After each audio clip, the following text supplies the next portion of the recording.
Every seat is a story, a time, a character on a search to unearth what's inside. The teacher with his dreams for the next generation.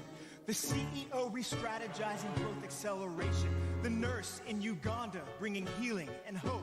The artist in Brazil innovating through a stroke. The coach drawing plans for the players of the future. The accountant in Nepal and the entrepreneur. The officials, the lawyers, the pastors in attendance. The mothers and the fathers working hard for their dependents. Wherever in the world your seat may be, it's time. Wake up and dream.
Beranilah bermimpi dan tetaplah bermimpi. Amin.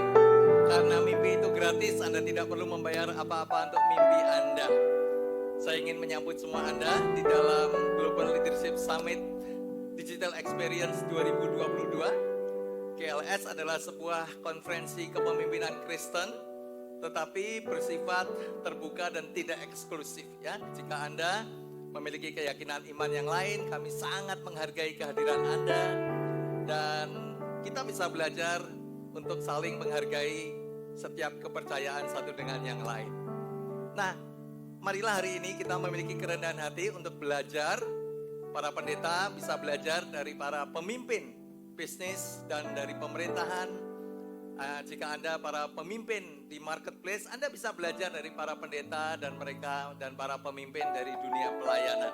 Ya, bahkan kita bisa belajar dari mereka yang punya keyakinan iman yang berbeda dengan kita. Nah, selama acara ini berlangsung akan ada doa dan nyanyian rohani Kristiani. Jika Anda memiliki kepercayaan yang lain, Anda bisa menyesuaikan dengan keyakinan iman Anda masing-masing.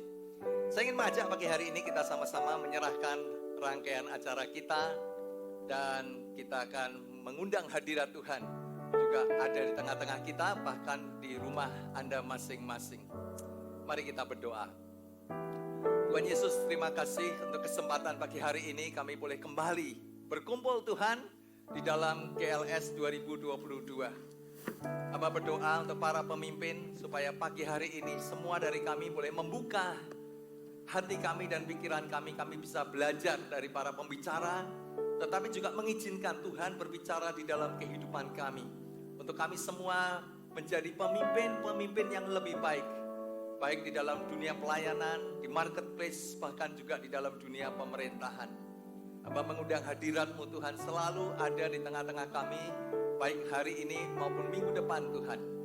Dan hamba berdoa juga mengingat Tuhan situasi yang sedang ada di Eropa. Tuhan, kami berdoa mengundang Tuhan campur tangan dan kedaulatan-Mu Tuhan nyatakan. Sehingga Tuhan dunia ini bisa menjadi dunia yang damai oleh karena ada hadirat-Mu Tuhan. Kami berdoa untuk situasi perang Rusia dan Ukraina. Kami mengundang Tuhan, Engkau yang campur tangan, Tuhan yang berdaulat dan menyatakan apa yang menjadi rancangan dan kehendak-Mu ya Tuhan. Terima kasih Tuhan Yesus. Sekali lagi kami menyerahkan Global Leadership Summit 2022 Digital Experience, mulai dari awal sampai akhir. Tuhan yang bekerja, Tuhan yang memimpin, dan nama Tuhan yang dipermuliakan. Di dalam nama Tuhan Yesus kami berdoa.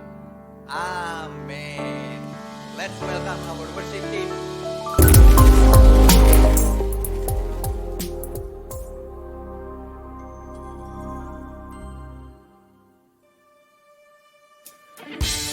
Good morning leaders. Saya undang kita semua bangkit berdiri sama-sama dimanapun kita berada. Mari kita berikan pujian yang terbaik buat Tuhan kita. Amin. Tepuk tangan sama-sama yuk.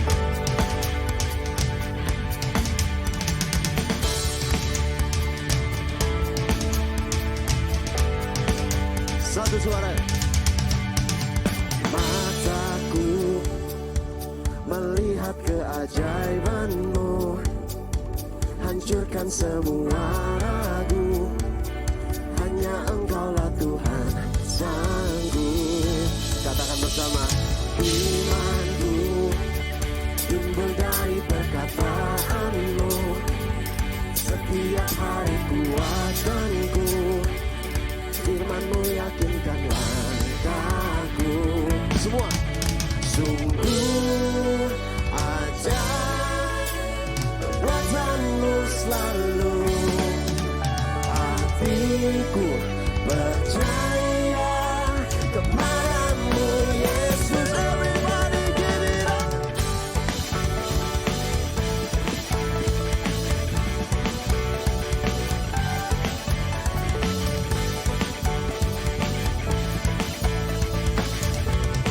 Sing with me now. Tanganku memuji keajaiban-Mu, naikkan ucapan syukur karena mujizat-Mu bagiku. Katakan bersama.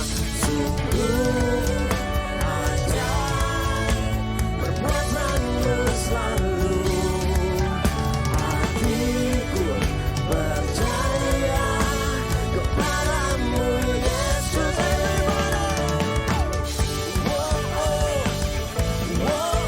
Kau selamanya ajaib.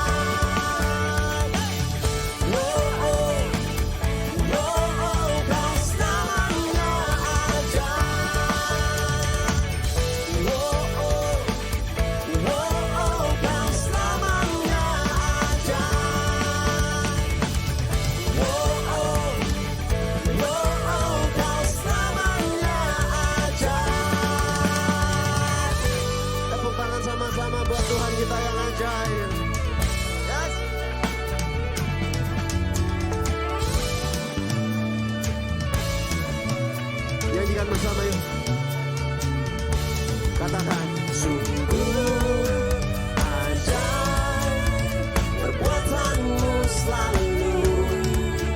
Hatiku percaya padamu Yesus. Lebih lagi, sungguh ajaib perbuatanmu selalu. Hatiku percaya. Katakan Yesus.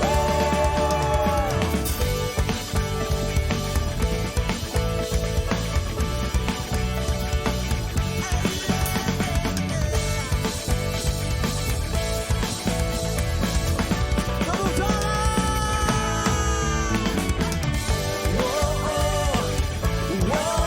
Kau selamanya ajaib. Kau selamanya ajaib. Kau selamanya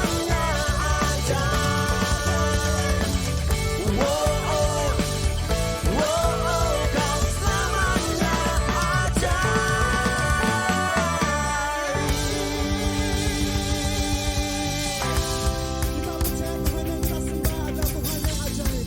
Ada amin? Kuasa yang memulihkan segala perkara. Come on, let's sing this song together. Ajaib kau Tuhan.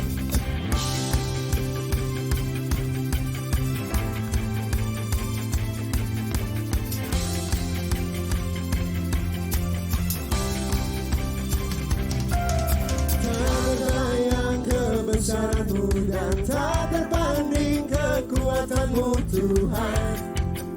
Kau megah bagiku segenap jiwa dan pengharapan telah ku serahkan untuk rencana-Mu Tuhan. Katakan, Kau Raja atasku. Hanya Kau yang layak dipulihkan.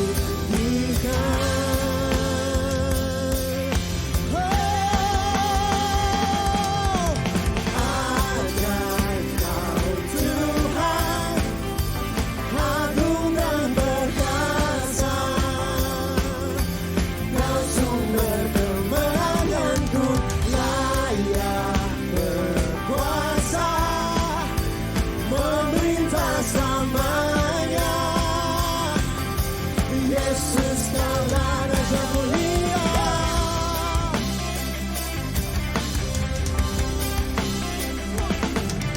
Tak terbayang kebesaran-Mu dan tak terbanding kekuatan-Mu Tuhan.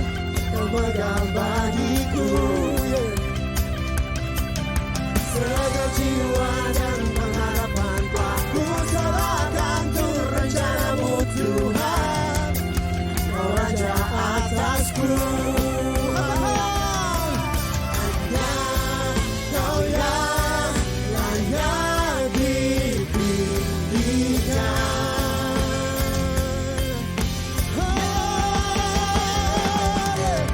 Ajaib Kau Tuhan, agung dan perkasa.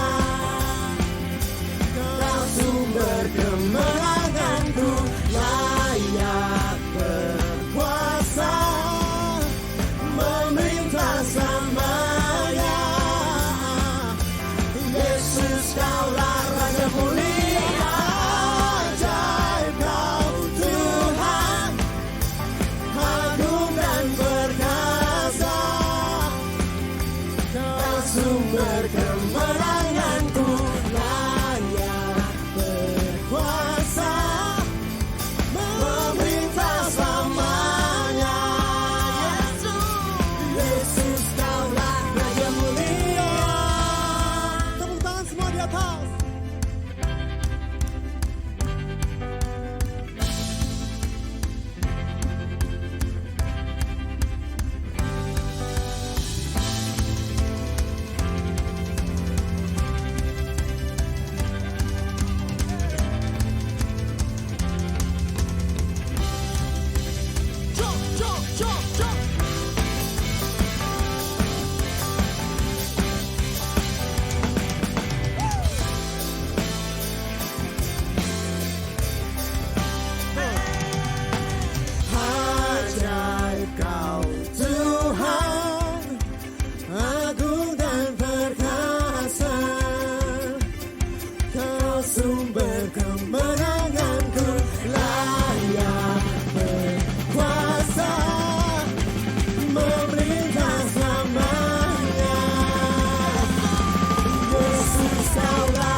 sorak-sorak yang paling dahsyat buat Raja yang bertahta di atas pujian kita. Amin.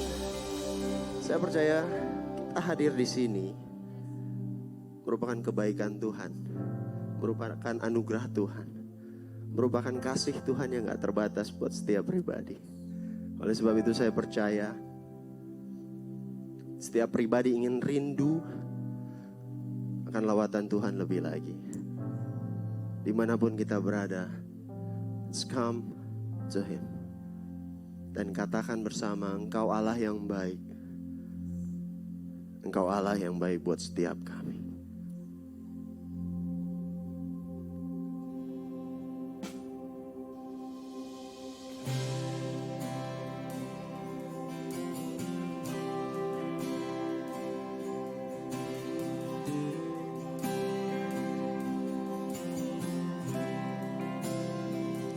I love you, Lord, for your mercy never fails me. All my days I've been held in your hands. From the moment that I wake up until I lay my head, oh, I will sing of the goodness of God. Sing with me now. And all my life you have been faithful. And all my life you have been so, so good. With every breath that I am able, oh, I'm gonna sing of the goodness of God. Katakan bersama, I love your voice. You have led me through the fire in darkest night. You are close like no other. I've known you as a father. Oh, I've known you as a friend. And I have lived in the goodness of God. Just lift up your hands, sing with me now. And all my life you have been faithful. Yes, Lord, yes, Lord. And all my life you have been so, so good. With every breath that I am able,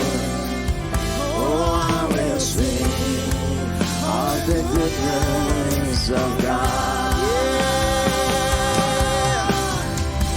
Your goodness is running out. It's running out to me. Your goodness is running out. It's running out to me. When my life lay down, I surrender now. I give you your goodness is running out. It's running out to me. Your goodness is running out. It's running out to me. Your goodness is running out. It's running out to me. My life laid down, I surrender now. I'll give you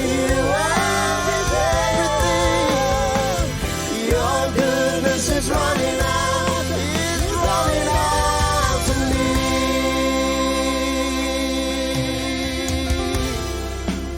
Katakan bersama yuk.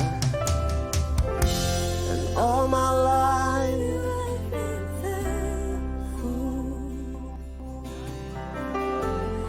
All my life you have been so, so good. In every breath that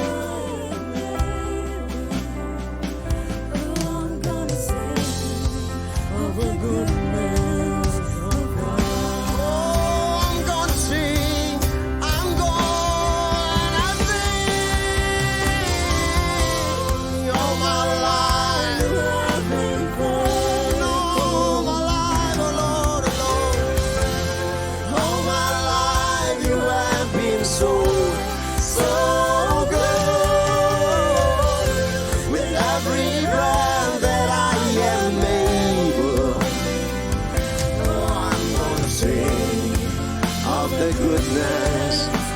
God. Oh, I'm gonna sing of the goodness of God.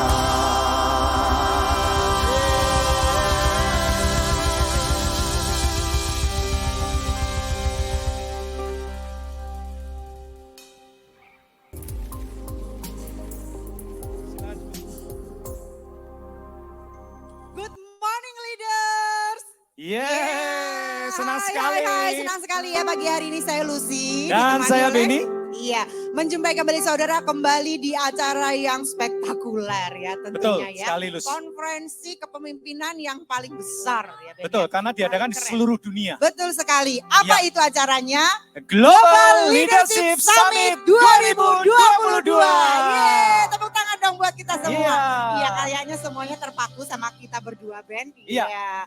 Dan kayak kita ada di Gereja FJ Semarang ya. Betul Tapi sekali. pesertanya nggak cuma ada di sini, semuanya ada di seluruh Indonesia. Indonesia, betul ya? Lus. Iya, hari ini. Coba kita sapa mereka. Iya, bagi teman-teman yang ada di Bigmarker, ya kami menyambut Anda semua. Senang sekali pagi hari ini. Kalau Anda tidak keberatan, Anda bisa menuliskan, komen, iya, iya. menuliskan di mana kota Anda berada. Iya, Ya, di itu chat bisa room. kelihatan ya kan. Iya. Iya.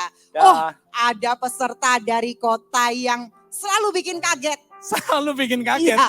Wah, Apa itu coba? Tahu nggak kamu? Nggak tahu aku. Bikin Ya kaget. Ambon. Ambon, iya. Ya itu kotanya selalu bikin Kota kaget. yang selalu Iya. bikin kaget ya. Ada lagi nggak? Oh, ada. ada lagi tuh. Kota Ya. yang nggak sabaran. Kota yang nggak sabaran kayak Apa Lucy. ayo? Iya. Lucy. Apa ayo kota nggak sabaran? Kota Tuh, yang lihat nggak tuh sabaran, pesertanya. ya. Iya. Cikarang. Sekarang. Nggak mau nanti, maunya Cikarang. Ya maunya sekarang. Iya. Pesertanya itu pada pakai masker, jadi kita nggak bisa lihat. Kita ngomongnya, mereka ketawa atau nangis, nggak ngerti. Gitu. Iya. Iya, dan pagi hari ini biasanya Lucy itu kalau membuka sesuatu dia selalu punya pantun. Iya. Pantun, pasti dong aku punya. Punya, Khususnya untuk acara hari ini aku punya pantun. Ya. Oke, silakan Mau Lucy. coba? Mau dong. Iya. Oke. Jalan-jalan ke pasar, paling enak makan es duren. Cakep. Pagi-pagi ikut seminar, hanya di GLS yang paling keren. Wow. Wow. Ya semuanya bangun ya. Iya. Ya, habis ini dapat es duren, tapi beli sendiri. Sudah semangat aku. Semangat Es ya. durian, Iya. ya kan? Ben ngomong-ngomong ya Iya. pagi hari ini ya. Di acara GLS pada pagi hari ini kita Betul. akan menjadi host juga di 2 kali pertemuan. Ya, Ya, hari hari- ini Dewan dan D itu di tanggal 30 30 April, betul sekali. Tapi kita juga punya pengumuman penting yang harus semuanya ikutin ya. Ya. Perhatikan ya. Oke, jadi yang pertama untuk kenyamanan Anda, kami harapkan bagi peserta GLS yang mengikuti melalui Bigmarker, Anda disarankan untuk menggunakan headset atau headphone. Iya, supaya bisa fokus Iya. mendengarkannya ya. Iya, kalau Anda sudah biasa ini online, nggak usah pakai lampu yang di Usah depan. pakai lampu. Ya, emangnya live sale pakai Iya. lampu.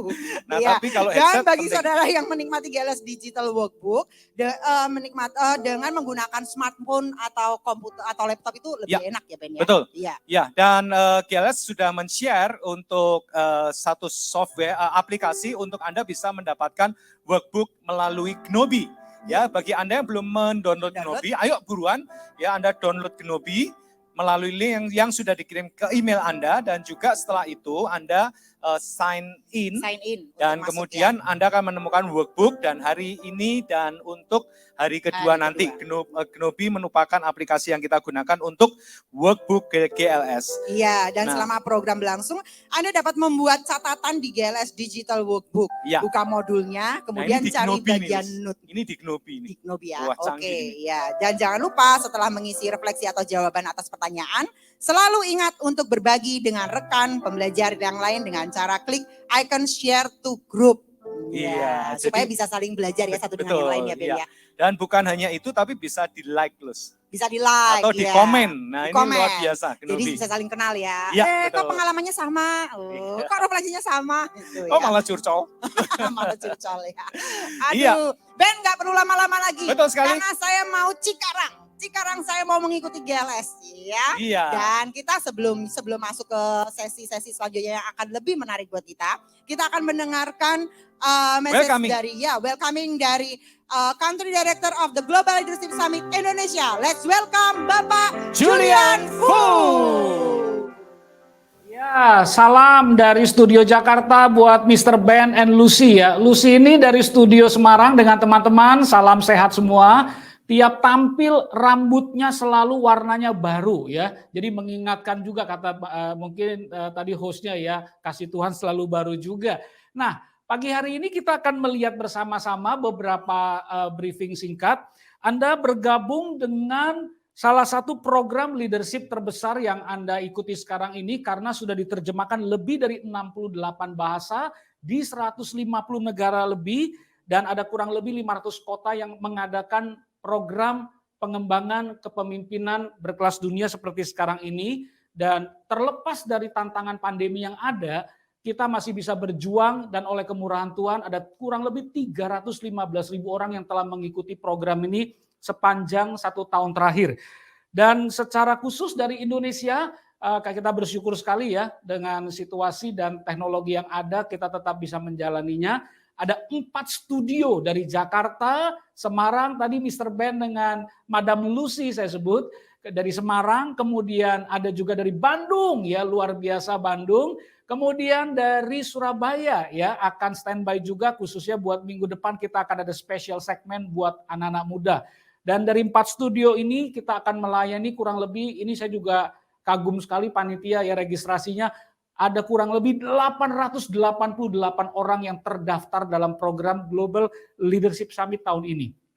Ya, dan kita akan tuning sama-sama hari ini, kita akan masuk dalam segmen fasilitator akan ada 2 orang, saya sendiri dengan ditemani oleh studio dari Bandung bersama Pastor Jeffrey Kadang. Kita akan menikmati perjalanan ini bersama-sama dan juga next week kita akan dibekali, diinspirasi, di-challenge oleh para fasilitator. Ada host tadi, terima kasih dari Semarang, Pastor Budi Hidayat, ada dari Surabaya, Pastor Raymond, dan juga ada Pastor Samuel Anton ya yang akan nanti minggu depan membawa pasukan next gen ya. Kita akan menikmati dynamic experience dengan anak-anak muda. Dan welcome to our international global leadership network team. If you are here, we would like to give you a warm welcome from Indonesia. Terima kasih untuk support dari Mr. Raymond dari Malaysia, Tom DeVries dari US, dan juga Karen Wilson dari Australia. Ini global network, global support, global ecosystem yang memungkinkan program ini bisa hadir di tengah-tengah kita.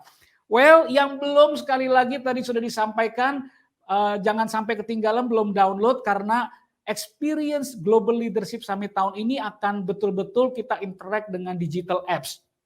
Jadilah pemimpin yang juga melek digital atau kita juga bisa belajar tidak ketinggalan. Jadi teman-teman nanti di sini bisa pakai aplikasi ini untuk sama-sama lihat. Sudah dibuka, ada yang udah mulai chat. Pak, kok sessionnya masih belum dibuka ya? Anda kalau melihat ada kurang lebih hampir 14 sesi, 13 sampai 14 sesi akan dibuka per segmen. Hari ini kita sudah buka sesi dengan Craig Groeschel. Jadi nanti sebentar kita akan berinteraksi dan setelah kita mendengarkan pemaparan dari sesi pertama. Teman-teman yang sudah melihat ini, Anda bisa mengikuti banyak sekali inspirasi yang sudah didapatkan. Terima kasih sekali. Sudah banyak teman-teman yang post ya. Saya lihat di sini ada wajah antusias ya. Wajah antusias luar biasa sekali. Saya bisa lihat ada Aji Suseno, ya, ada Senia Jarah, ada Angela Sudarnio. Teman-teman dari Medan tadi belum disebut loh Mbak Lucy, katanya mereka nggak dipanggil-panggil. Cikarang dipanggil kok Medan nggak dipanggil. Ada sahabat-sahabat kita dari grup jejaring kita di Rumah Persembahan. Semoga tahun depan kita bisa bikin micro gathering juga. Wah, ini keren sekali nih, Martin Wijaya. Keren ya. Wajah antusiasnya bisa menang ini ya. Karena Anda akan mendapatkan beberapa hadiah pemenang wajah antusias ya. Wah, ini cute, Kristiani Adventi. Ada pasangannya juga di situ ya. Nah, interaksi di apps ini menyenangkan sekali karena kita akan belajar bersama, bisa melihat jawaban orang lain juga. Nah, khusus program kali ini kita ada 2 grup ya, yang satu micro gathering dari berbagai site ya, terutama yang paling ramai di Semarang nih tadi ya. Wah, itu ada pasukan yang hadir dengan protokol kesehatan, tentunya mereka as a group kumpul bersama-sama belajar. Jadi nanti kita akan ada interaksi kelompok bagi yang kumpul dan ada pembelajaran mandiri buat yang Anda belajar sendiri juga. Terima kasih buat wajah-wajah antusias dan apa yang sudah Anda berikan konteks di sini. Nanti kita lanjut lagi ya. Oke, ini menarik sekali. Nanti kita akan lihat sesi 3 kita kalau sudah dibuka ya. Baik, saya akan ajak kita kembali ke dalam briefing kita terakhir dari saya. Sebentar kita akan ada tes kecepatan reaksi Anda karena kita ini interaksi digital. Tetapi saya berharap Anda bisa tetap membangun kehangatan sama-sama. Caranya gimana? Kalau ketemu kan kita bisa bilang, wow, tepuk tangan bersama. Tentu yang di tempat yang micro gathering, kalau ada sesuatu yang menarik, Anda boleh juga kasih semangat positif, energi positif buat teman-teman di kiri kanan. Kalau diminta respon oleh narasumber tepuk tangan, yang kumpul bareng-bareng tepuk tangan juga. Tetapi kita karena digital, ada beberapa hal yang bisa kita lakukan. Di Bigmarker ini Anda boleh ke kanan atas ada yang namanya public chat. Nanti Anda bisa lihat di situ, boleh posting chat. Dari tadi pagi saya udah lihat ya. Nah, kita lihat dulu polling pertama kita ya untuk tes Anda. Kira-kira pertanyaan pollingnya apa munculnya ya?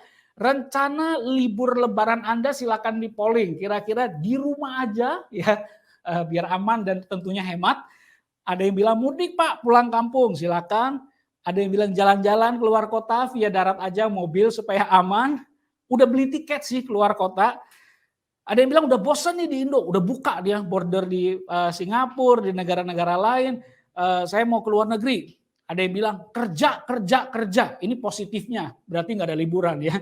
Tahu gelap. Ada 2 orang, ada tiga orang ya tahu gelap. Kita tunggu lagi berapa. Wah, kayaknya paling banyak grup ini Pak Beni dan Mbak Lucy ini sama ya kayaknya ya, di rumah aja. Ya, kayaknya kalau pilihan Mas Beni di Semarang tahu gelap, yang penting ada sate kambing katanya ya. Dan kalau di Jakarta katanya F, kerja karena masih bikin laporan habis ini ya.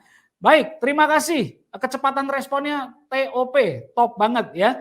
Nah, paling banyak apa ya? Di rumah aja. Luar biasa Anda ikut mendukung program pemerintah untuk bisa menjaga mobilitas tidak terlalu ramai, tetapi juga Anda juga bisa punya waktu, punya hobi baru selama Lebaran. Terima kasih. Siap-siap. Sekarang kita akan reaction test lewat public chat. Secepat-cepatnya, sesingkat-singkatnya, 1 atau 2 kata. Pertanyaannya gini, apa sih yang Anda banggakan kalau ngomong bangga Indonesia? Yang Anda banggakan tuh apanya? Silakan tulis di chat ya. Jadi hal apa sih yang kalau kita ngomong harus bangga jadi orang Indonesia, harus bangga dengan Indonesia, bangga apanya? Tuliskan dengan singkat. Ya, keberagaman Pak Abraham, wow luar biasa, thank you. Diversity Clara, ya kelihatannya semboyan Bhinneka Tunggal Ikanya maknanya nangkep banget ya. Wah ini Pancasilais banget ya grup ini ya. Saya pikir kalau grup milenial biasanya praktis-praktis ya yang Anda banggakan. Ya, orangnya unik. Wah, unik-unik nih nggak tahu positif atau negatif ya. Makanannya top ya. Alam, budaya. Ya Indonesia kok Indonesianya ya, sama ya. Wow, keramahan. Thank you. Ada yang ngomong keramahan ya diingatkan. NKRI harga mati. Wow, luar biasa. Tahan banting. Wah, saya baru dengar nih. Keunikan bangga Indonesia tahan banting. Semangat bambu runcing bisa memenangkan peperangan. Ya, friendly dari Rahel Sitepu, orangnya lucu-lucu. Ya, wah ada yang Pak Jokowi ini ada yang bilang alam dan budaya, ya. Oke, Indomie. Wah, ini kayaknya ada ada yang dibayar Indomie nih promotor ya. Oke, close ya. Saya lanjut tes berikut keduanya ya. Siap-siap ya, langsung. Ibu kota negara, ibu kota Nusantara. Tadi ada yang dari IKN ya. Salam buat teman-teman yang dari IKN juga. Dengar kata IKN, apa yang muncul di benak Anda? Ya, ibu kota Nusantara. Ya, apa yang ada di Anda? Ya, oke. Kok udah hilang ya? Banyak bahasa. Kok masih di situ ya? Ibu kota Nusantara kita udah ganti nih. Udah masuk ke ibu kota Nusantara ini. Ya, masih belum muncul ya. Netizennya unik, maju ya. Kalimantan, Dayak, waduh hebat, wow, mantul. jauh, ada yang bilang jauh, ya nggak apa-apa, ya ada yang mungkin mendukung, ada yang menunggu, ya segar alamnya. Thank you. Oke, the last one, close, the last one ya, terakhir ya, terakhir kita ngomong pemimpin ya. Pemimpin yang satu ini jarang sekali kita publikasikan, padahal karyanya banyak sekali. Karena kita program Leadership Summit ini untuk membangun leaders. Kira-kira Anda kalau dengar nama pemimpin ini, kualitas apa yang Anda dengar muncul? Coba kita lihat. Ya, ada yang ingat siapa beliau? Beliau adalah Menteri PUPR kita ya, Pak Basuki. Kira-kira kualitas apa yang Anda ingat tentang beliau sebagai leaders? Sehingga Anda bisa belajar juga dari, banyak biaya tersedot. Waduh, ini baru dengar juga ya kualitasnya. Kerja keras, humble, kerja. Wow. Ada yang bilang bersahaja, very simple person, simple leader, thank you. Humble, kerja tanpa pamrih, simple, thank you. Humoris, wow. Ya, saya nggak ada titipan pesan dibayar oleh Menteri PUPR ya, bukan. Tapi kita lagi mencoba identifikasi kalau ada good quality leaders, apa yang kita bisa belajar dari mereka. Nah, pada segmen hari ini, terima kasih buat teman-teman yang sudah kasih chat dan juga sharing ideas. Beginilah cara kita menghangatkan suasana. Kalau ada message bagus dari narsum, ketikkan inspirasi Anda di chat, posting. Ada yang mau saling memberi energi positif, posting silakan. Supaya kita menghangatkan situasi kita. Thank you Bapak Ibu, terima kasih buat semua masukan Anda. Kita lanjut. Nah, inilah 4 narasumber yang akan sangat menantang perspektif kepemimpinan kita hari ini. Tadi pagi Pastor Budi Hidayat sudah opening bagus banget. Dengan kerendahan hati para pastor bisa belajar dari business leader bisa belajar dari pastor, dan saling kita bisa belajar dari ekosistem yang lain. Hari ini kita ada multidimensi. Yang pertama adalah Craig Groeschel yang akan menampingi kita hari ini. Yang kemudian kedua adalah Jerry Lorenzo, beliau adalah fashion guru ya, dikatakan karena kemampuan kreativitas dan kemampuan dia menjual brand yang prestisius itu luar biasa sekali. Bagaimana kemampuan seorang yang sederhana bisa terjun di industri kreatif. Kemudian kita akan diberkati sekali dengan General Stanley McChrystal yang akan sangat menantang bagaimana cara kita mengelola resiko. Dan yang terakhir kita akan, woman power ya, Ibu Kun Awosika. Kita akan belajar banyak sepanjang hari ini, apa yang bisa kita petik. Dan lewat digital workbook ini Anda bisa posting, catat, like, komen, share to group, hal-hal yang Anda pelajari. Ya, kalau sudah siap, kita nanti akan sama-sama melihat perjalanan kita seperti apa. Nah, saya akan langsung perkenalkan, hari ini kita akan sangat ditantang sekali oleh Craig Groeschel. Beliau walaupun punya peran sebagai seorang gembala, tetapi pemikiran, tulisan, inspirasi yang disampaikan telah memberkati begitu banyak bisnis leader di seluruh dunia. Bahkan tidak pernah disangka organisasi nirlaba non-profit karena institusi spiritual yang beliau pimpin bisa dinominasikan bahkan menang jadi tempat kerja yang paling dicari, tempat kerja terbaik di kota mereka, ranking nomor 1 versi Glassdoor. Ini adalah sebuah organisasi yang sangat reputable sekali. Tempat kerja yang paling membahagiakan dan paling dicari oleh karyawan untuk bekerja. Dan beliau telah memberkati begitu banyak orang selama pandemi ini dan banyak institusi melalui kreativitas program maupun digital teknologi yang mereka pakai. Dan hari ini kita akan ditantang dengan satu terminologi. Ingat, di digital workbook Anda sudah dibuka sessionnya. Anda bisa lihat beliau akan menantang kita menjadi pemimpin yang disebut PUC dalam bahasa Inggrisnya, mereka sebut terminologi PAC leader atau PUC tadi. Apa itu PUC? Kita akan tantang diri kita melalui inspirasi berikut ini, dan setelah video perkenalan disampaikan yang ada di Micro Gathering Site, jangan lupa kasih tepuk tangan yang meriah. Kita juga welcoming Craig Groeschel di tengah-tengah Global Leadership Summit Indonesia 2001-2022. Enjoy. The first speaker of this year's Global Leadership Summit is our summit champion, Craig Groeschel. Coming out of one of the most difficult years in recent history, We've all felt the effects of deep uncertainty and tension. How do we continue to grow through those pains?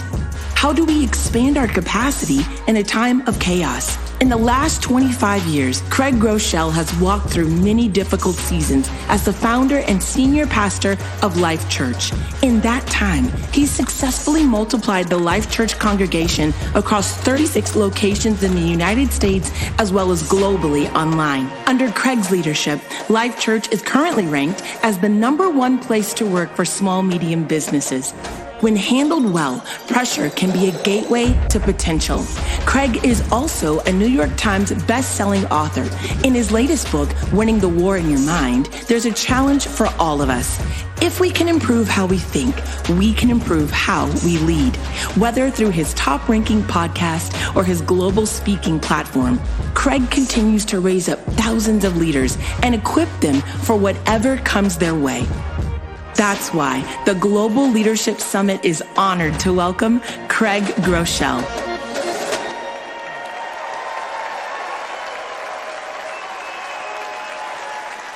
Well, welcome to the 27th Annual Global Leadership Summit. It is a massive honor today to unite with leaders gathering from over 1,300 sites in over 130 countries, including the Philippines, South Africa, Brazil, and India, and hundreds of thousands of passionate, mission-minded leaders gathering today in churches and in businesses, in hospitals, in schools, in nonprofits, homeless shelters, and welcoming leaders from 114 prisons today who all know and believe that everyone wins when the leader gets better.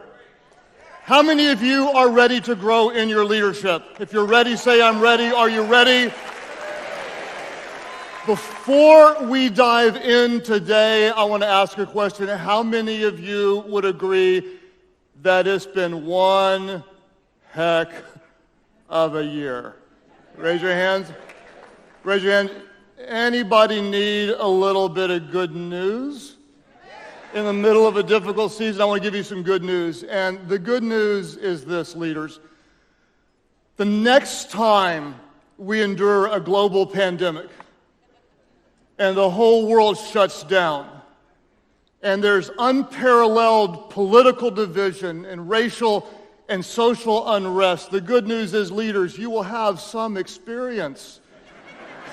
You will finally be prepared to endure what seems almost unendurable. And so I want to bring a word today to any leaders who might be just a little bit tired, maybe exhausted, maybe discouraged, and maybe even a little bit depressed in your leadership. And what I want to do is I want to share with you an idea that I've been working on for about 4 years, which is a long time to work on an idea. And I'll explain this concept to you and the story behind it. As a leader for years, I've been looking for that one word that describes the essence of what every growing leader must endure. You know this, as you lead over a period of time, there's just more junk, right? There's just more stuff, right?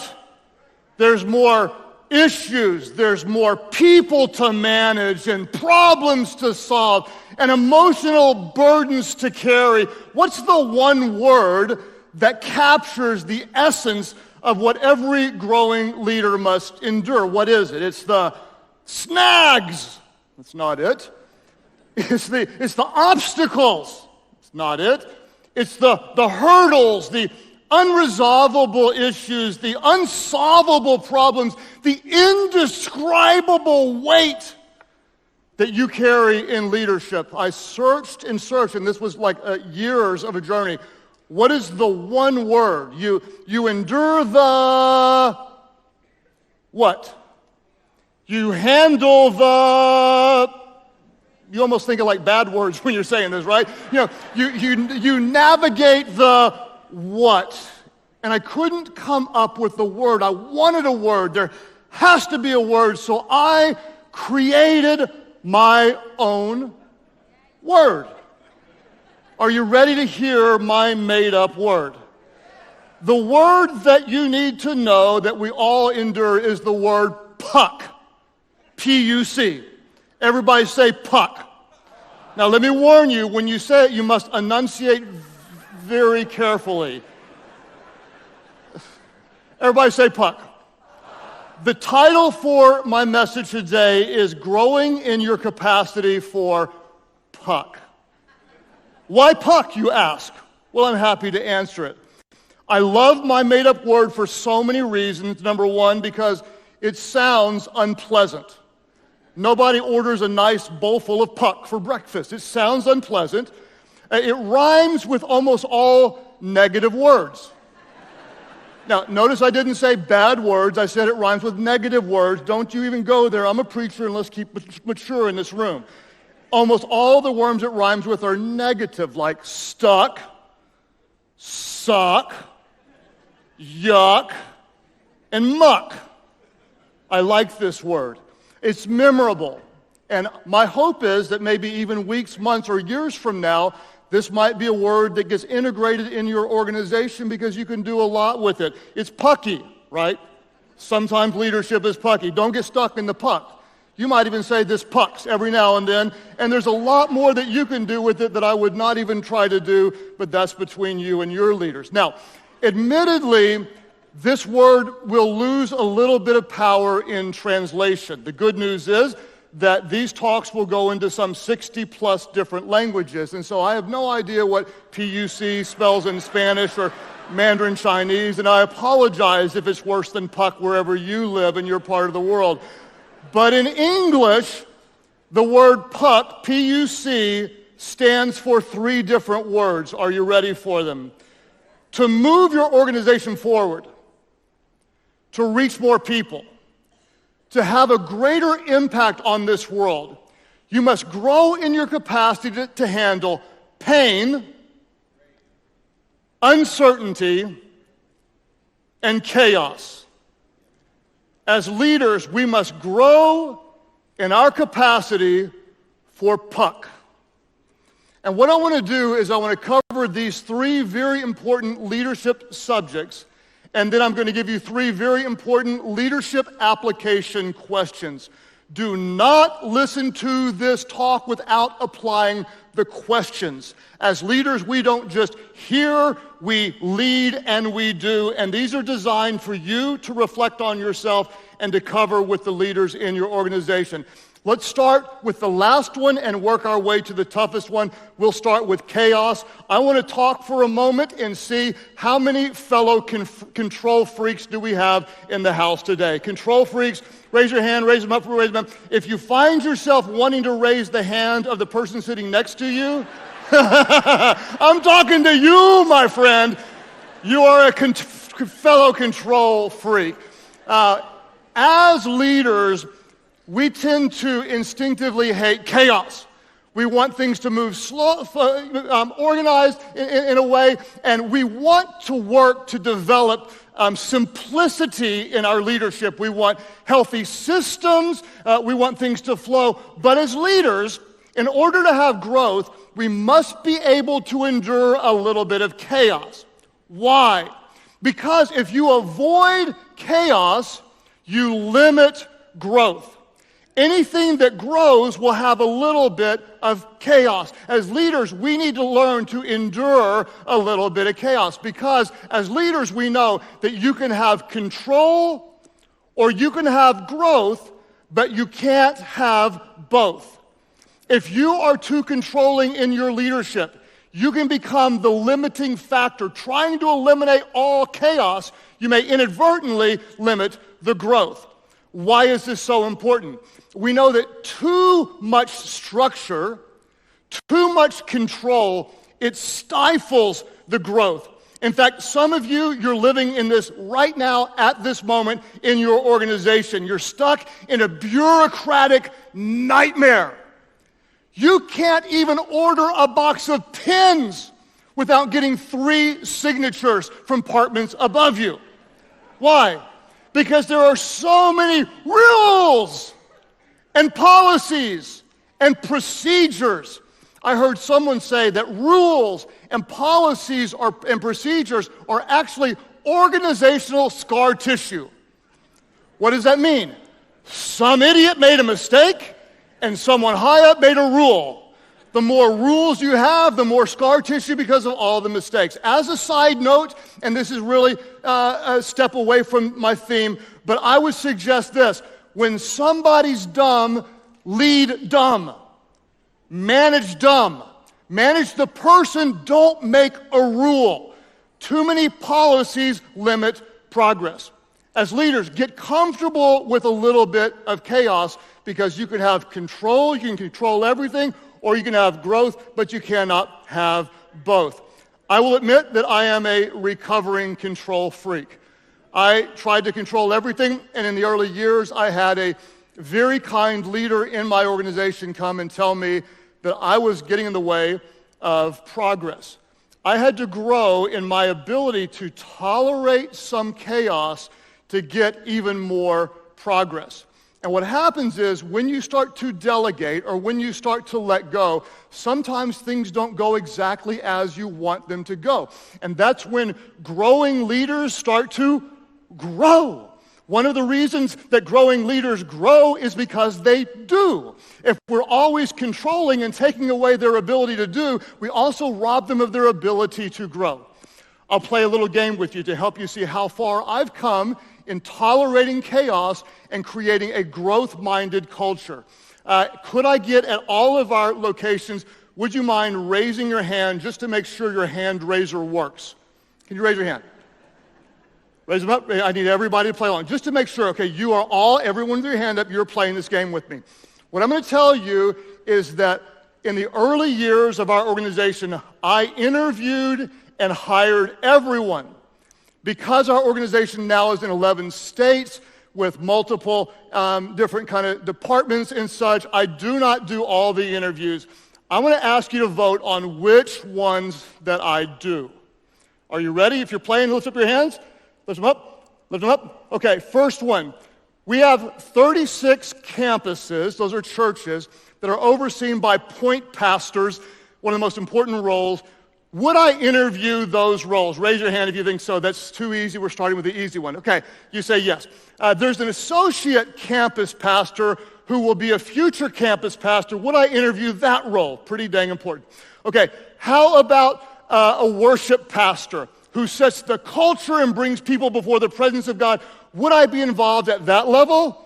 Okay, some of you, about half of you think so. How about the one person that oversees about 40 or 45 worship leaders? Would I be involved there? Okay, let's talk youth pastors. Is youth ministry important enough to get me involved? And the answer is, you don't like youth. So what about the person who's over all of the 45 youth pastors? That's pretty important, right? What about the CFO who would oversee tens of millions of resources that people give for the glory of God, of course. What about we lead the YouVersion Bible app? Pastor Bobby, my closest friend, is the founder and creator. He's here with us. It will be this year on over 1/2 billion devices given away free by a local church. How cool is that? There's a CEO of the YouVersion Bible app. Would I have helped with that interview? Okay, so we can stop there. We could go on all days. Of all those roles I just mentioned, I was not involved in a single interview, not one. Not one. One person's really happy about that. I'm not sure why. Most people would say, why in the world would you not be involved? And the reason is because I'm really burned out and don't care like I used to. Not at all. The truth is, I'm a really good talent spotter. But guess what? If I do it all the time, then other people don't become really good at it. And so as one who is a recovering control freak, I endured significant seasons of chaos empowering other leaders to grow in a very real way, so they became excellent talent spotters and interviewers, and now there's probably 40 or 50 interviewers on the team who are way better than I am. Way, way better. How did we get there?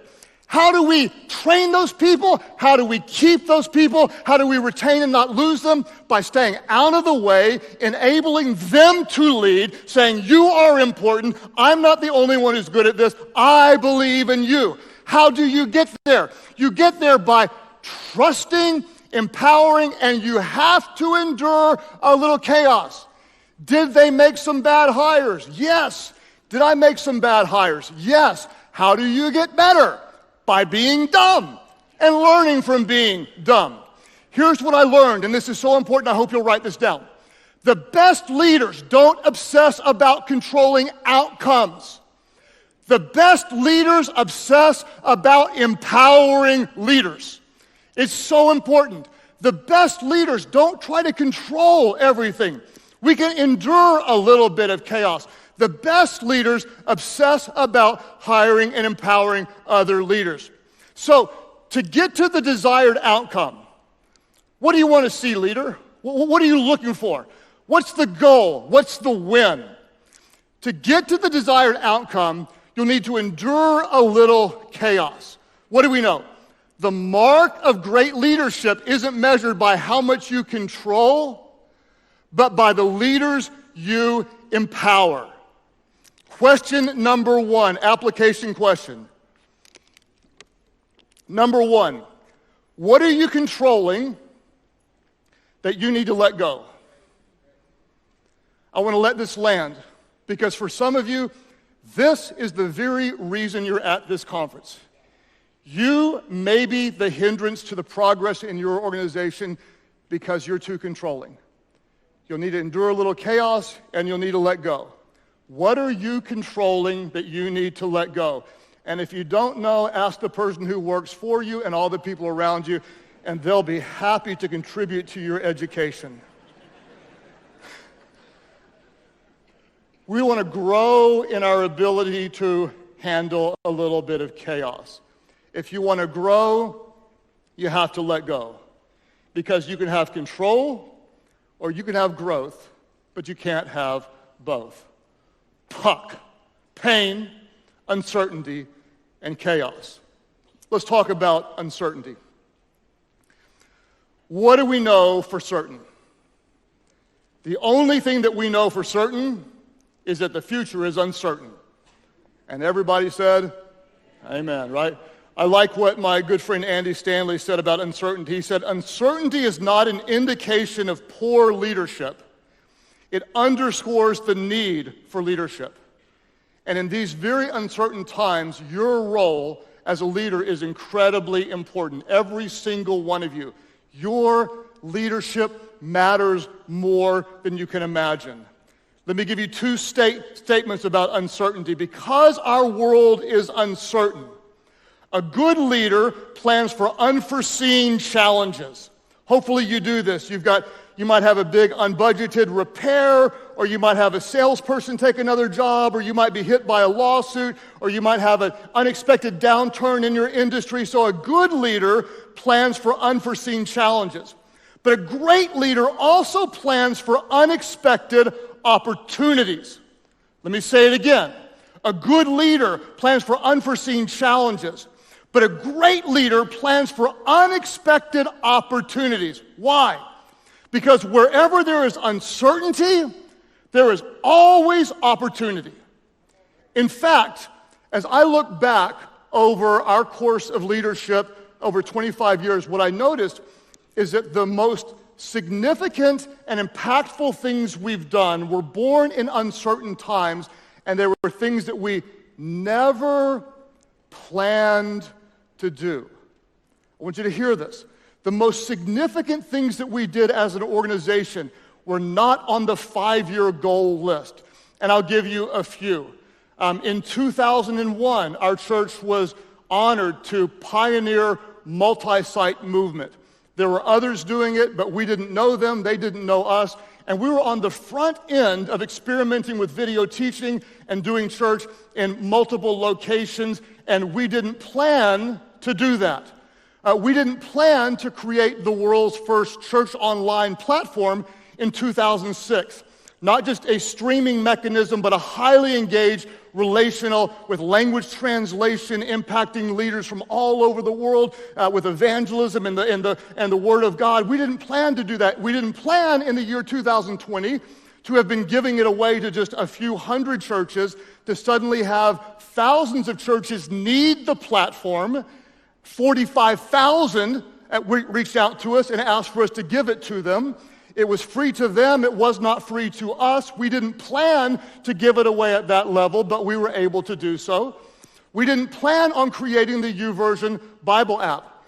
My life was changed by a free Bible, and we never planned to give the Bible away for free in the tone of 500 million devices. I didn't plan on launching the Craig Rochelle Leadership Podcast, and this is a shameless plug, so let me call it what it is. If you want to grow in your leadership, it drops the first Thursday of every month. But I didn't plan on something coming later on in my career that would end up impacting more people than the totality of our church, plus church online together. I didn't see that coming. I didn't plan on that. The future is uncertain. Don't just plan for unforeseen challenges, but write this down. What I want to encourage you to do is create margin for opportunities that you can't predict. Create margin today for opportunities coming tomorrow that you don't see coming tomorrow. This is so important. Why were we able to do those things that I mentioned? It's not just that we saw the ideas. And here's the thing. Many of you see the ideas. Oh, we could do this. We could do this. And someone says, somebody ought to do that. We didn't just see them, but we were able to execute because we had the margin.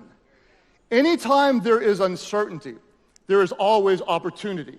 There's always going to be uncertainty, therefore there's always going to be opportunity. Don't just plan for unforeseen challenges, plan for unforeseen opportunities that will be coming. I promise this year, if you create margin, all of a sudden 6 months from now, there'll be a program you want to start and you can start it. A product you want to launch and you can launch it. A building you want to buy and you can buy it. Content you want to create and you can create it. A staff member you want to hire that you didn't plan to hire. If you have the margin, then you can seize the opportunity. It's uncertain. Don't just plan for negative uncertainty, plan for opportunist uncertainty. I love what Bob Goff says. He says, embrace uncertainty. Some of the most beautiful chapters in our lives won't have a title until later. You're in the middle of crazy uncertainty right now, and if you have eyes to see the leadership opportunities there, one day you may tell the story like we did. We never saw the opportunity of church online until it was in front of us, and we were able to seize the opportunity and move forward in it. What is the problem? The world is incredibly uncertain right now, and I'll just tell you transparently, I feel it. Meaning, whatever I do as a leader in my organization, it's second-guessed by everybody. And in a very tense time like this, leaders, we just can't seem to do anything right. If we do this, they hate us. If we do that, they hate us. And if we do this, everybody hates us, and that's where we live, right? And so in uncertain times, we often have a goal as leaders, and our goal, we may not say it out loud, but our goal becomes not failing. I don't want to fail. I don't want to make a mistake. And that is a very, very bad goal. Why? Because the cost of inaction is almost always greater than the cost of a mistake. The cost of inaction is almost always greater than the cost of a mistake. We had a very emotional meeting in the middle and the height of the global pandemic. And as a church, what we're honored to do is we build leaders, we start churches, and we impact a lot of lives that way. And we were in an aggressive growth mode of starting lots of churches. And we were about to break ground on a new church building in Colorado Springs, Colorado, part of the world that we had not previously been, meaning we didn't have a big core group of people. It would have been considered a high-risk venture for us. It was in the middle of the pandemic when nobody was allowed to meet, and we had to decide, do we break ground or do we retreat? Everyone that I know in my field was retreating and standing back, which seemed like the right thing to do. We gathered together, our top leaders, and in a very emotional moment, we asked ourselves, does the church matter? Yes. Has the church endured through difficult times? Yes.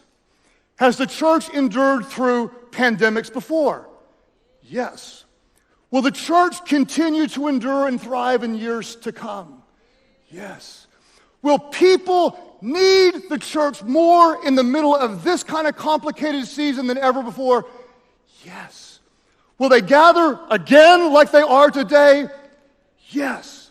So in the middle of a time when everyone was afraid to move and no one could meet, we broke ground betting on the future of the church, telling our team, and I live by this, if we make a mistake, I would rather make an aggressive one than a passive one. I want to make mistakes of faith rather than mistakes of fear. The shovel went in the ground broke.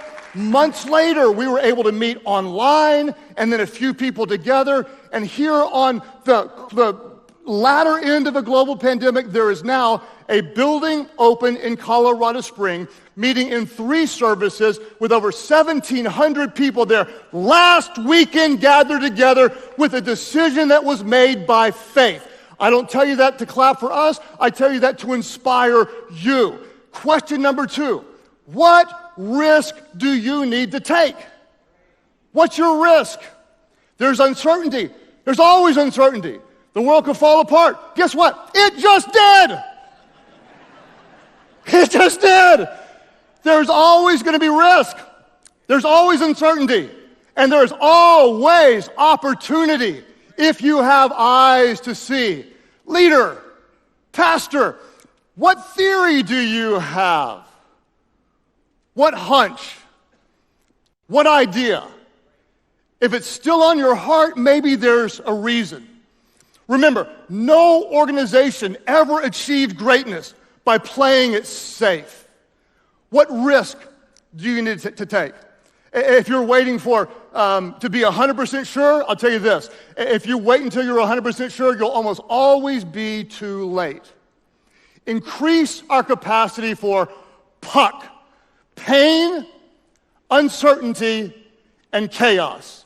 To endure a little bit of chaos. Step into the chaos. You can have control or growth. You can't have both. Uncertainty. There's uncertainty for bad things and uncertainty for good things. Let's have faith that we can step into the good things. And now I want to talk about the most painful of the 3, and that is pain. Everybody say pain. If you haven't noticed,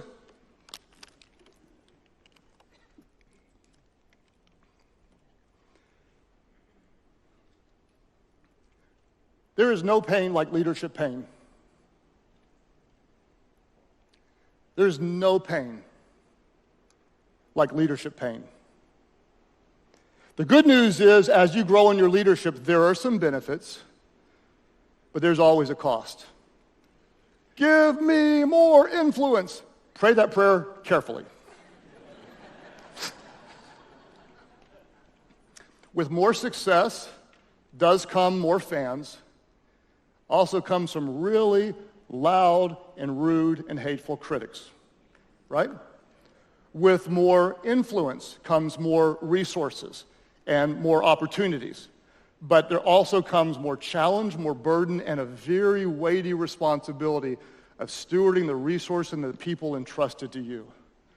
With more people working for you, oh, we can get so much done. I just need some more people. You can accomplish more, and you got more people. Crazy psychodrama. Don't look at the person sitting 2 seats from you. We all know it's that one. There's no pain like leadership pain. And since I am a pastor, I need to use the Bible, or there's about a third of you that will hate me. So I want to use the Bible for a moment, and I want to read to you from 2 Corinthians chapter 11, verse 23, a very emotional text. The Apostle Paul, he was transformed by the grace of Jesus. And you don't have to be a Christian to appreciate this, but he was a guy that persecuted Christians, and then he was transformed by the grace of God, and he endured a lot for his pursuit and love of Jesus. And I want to read to you what he endured, and it's a very long scripture, but I want you to feel the physical pain, and then I want you to wait for the payoff at the end when he talks about a different type of pain. He says, I've worked harder, I've been put in prison more often, been whipped more times without number, and faced death again and again. I'm starting to feel wimpy. I'm like, someone tweeted about me. I've never been put in prison or beaten or left for dead. 5 different times, the Jewish leaders gave me 39 lashes. 3 times I was beaten with rods. Once I was stoned. I feel like I need to just clarify that was not recreationally speaking. I know it's for medicinal purposes in your life and such, but this is a different thing. Okay, just saying. Sorry. Once I was hit with rocks. 3. Some of you are like, that's legal, right? Stop me. Just read the Bible. 3 times I was shipwrecked. Once I spent a whole night and day adrift at sea. I worked hard and long, and during many sleepless nights, finally something I can relate with right there. I've done that one, Paul. And during many sleepless nights, I've been hungry and thirsty. I've often gone without food. I've shivered in the cold without clothing to keep warm. And then watch what he says. And then, like you thought that was bad, but let me tell you about it's really tough. Watch this. He said, then, besides all that stuff, I have the daily burden and concern for all the churches. You can beat me and leave me for dead. That's hard.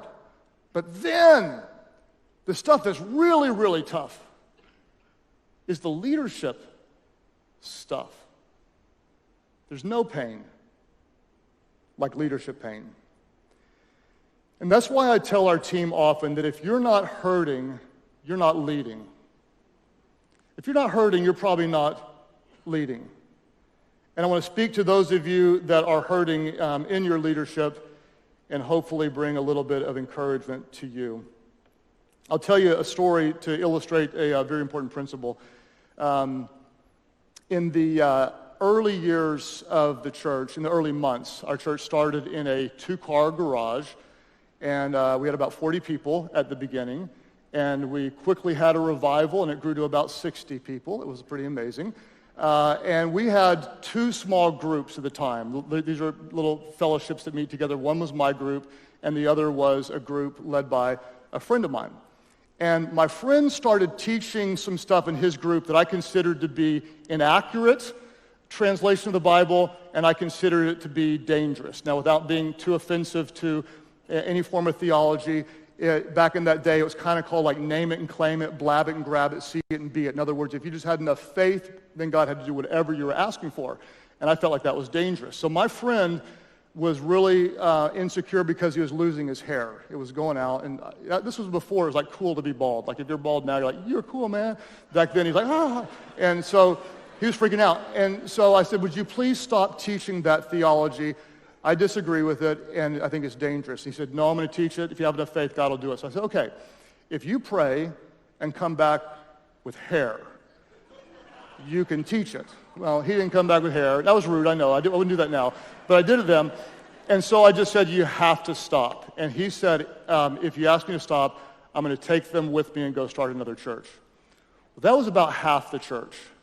And I was 28 years old and scared to death. What do you do? What do you do? There was the easy thing and there's the right thing. Have you noticed that right is usually not easy? What do you do? And so I said, you can't do that anymore. And he took about half the church. Our 4 or 5 month old church had a church split. And I was devastated. Like close friends, and we split in the early years. And I felt like at that time, I felt like God must have looked on and said, you're trustworthy. You did the right thing. Even though it was very costly and very painful, you're trustworthy. You were faithful with a little, maybe I can trust you with more. And here's the principle that I learned, and I want you to write this down. This is so important. Some of you listen to me. This is your moment, and this is your application. This is what you must apply. Here it is. I learned the difference between where you are and where you could be is often the painful decision you're unwilling to make. Let me say it again. The difference between where you are right now in your leadership and the place that you could be, the impact that you could have, the difference that you could make is the painful decision that you're unwilling to make. There's a leader here. It's time for you to step into the pain. Application question number 3. What painful decision have you been avoiding that it's time to make? Some of you, you don't even have to think about it. What painful decision have you been avoiding that a good, wise leader would make? Some of you, it's a developmental conversation with someone that's holding your organization back. Others of you, it's removing a toxic and painful employee that is polluting your whole organization with a bad attitude. For some of you, it's shutting down a department or a ministry that may have been in existence and loved for years. For a few of you, it might be admitting to a mistake or owning up to a failure. For one of you, and this isn't a leadership, but there's a sweet little girl here, you need to break up with a bad boyfriend right now. Your mama told you he's bad, your dad told you he's bad, your friends told you he's bad, I'm telling you he's bad. You are much better than that. God doesn't want you to have an economy class boyfriend. He's got a business class boyfriend for you. Break up with him now. Text him now. Do it now. Somebody, God sent me to help you. Make that painful decision. And 4 years from now, when you marry a great godly man and you have a baby, name that baby Craig, because I came here to change your destiny. Don't marry no junk. Don't marry no fixer-uppers.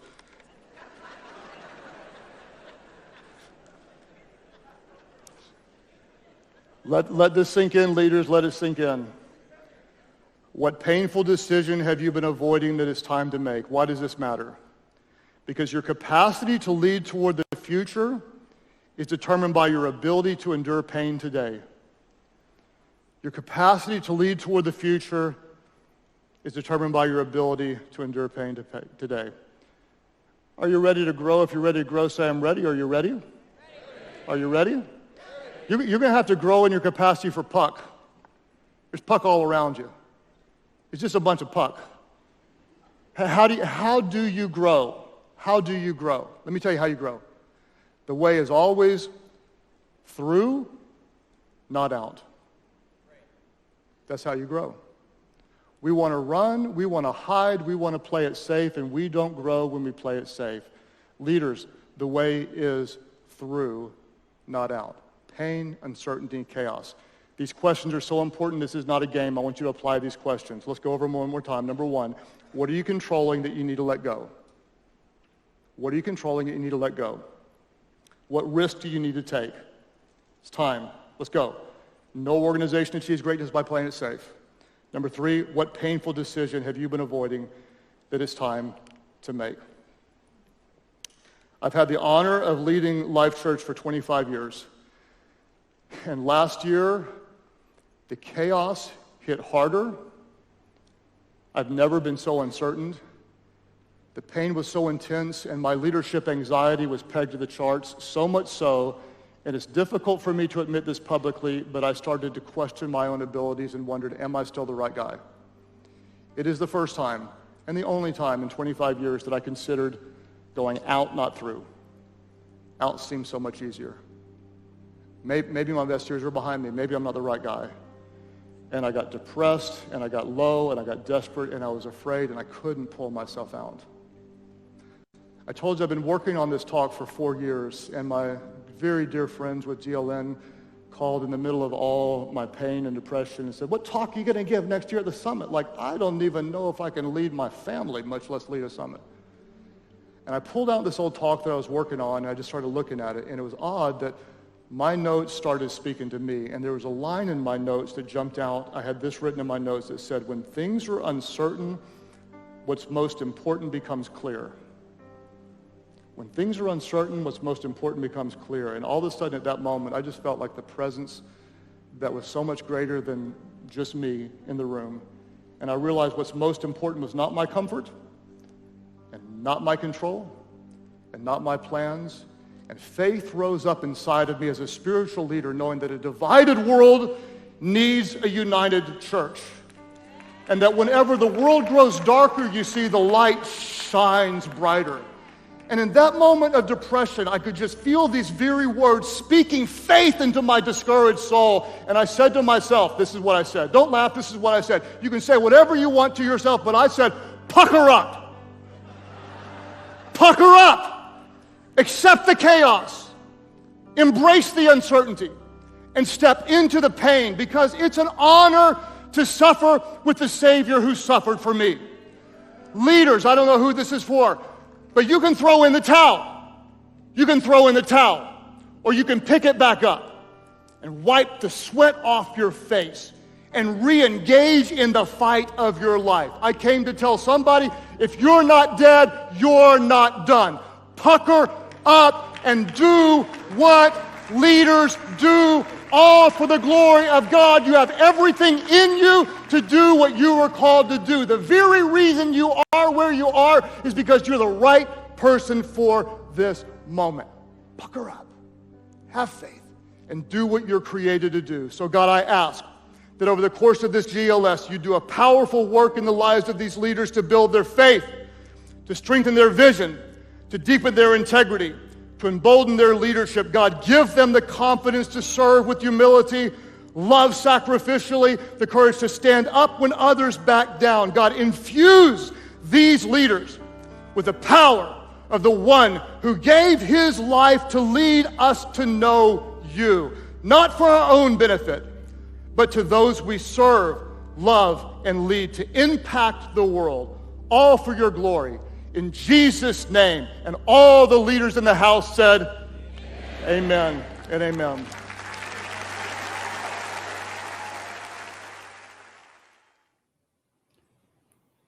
Luar biasa sekali.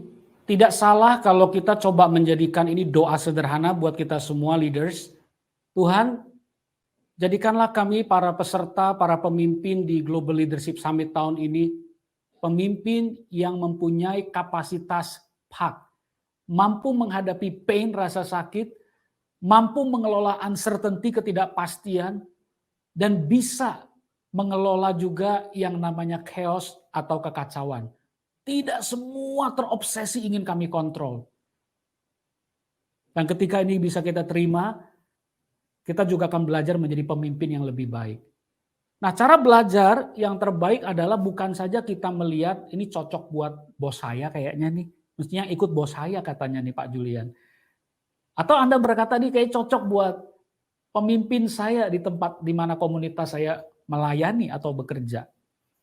Tapi pembelajaran terbaik adalah melihat ke dalam kaca refleksi pribadi kita dan berkata ini satu hal yang relevan buat saya dan ingin saya ubah. Silakan teman-teman nanti boleh baca yang sudah punya akses ke Genobi, bisa siap-siap. Yang belum nanti Anda lihat layar dulu, kapanpun Anda mau kerjakan. Inilah the beauty of technology. Anda bisa kerjakan kapanpun, dimanapun juga. Saya ingin ajak Anda melihat beberapa catatan kita. Ya, di dalam sesi Craig Groeschel ada polling. Ya, Anda perlu choose. Ada 3 hal dari PAK ini, pain, uncertainty, dan chaos. Kira-kira buat saya, buat kita pribadi, satu area mana yang kita ingin pilih menjadi satu tekad kita sepanjang tahun ini untuk kita ambil komitmennya. Silakan Anda klik bagiannya, ya. Misalnya kalau Anda sudah pilih, Anda bisa lihat nanti bagaimana teman-teman yang lain juga melihat ada votingnya. Jadi silakan Anda ambil kesempatan, masuk ke dalam aplikasi Genobi-nya, digital workbook kita, masuk ke sesi 3, dan pilihan kartu nomor 1. Ya, Anda bisa polling, Anda bisa lihat apa yang kita pilih dari 3 hal tersebut. Ketika Anda sudah selesai, Anda bisa lihat nanti, Ya, ada 123 learners ya yang sudah menjawab. Terima kasih. Ya, luar biasa sekali. Nah, ketika Anda melihat 3 hal ini setelah Anda pilih, saya mungkin tidak akan punya waktu untuk membahas semuanya. Saya ingin Anda sama-sama melihat ke pertanyaan kembali ke card nomor 4. Ya, ke bagian nomor 4 karena saya lihat ini penting ya. Kita akan fokus melihat bagian yang pain atau rasa sakit. Pertanyaannya sederhana.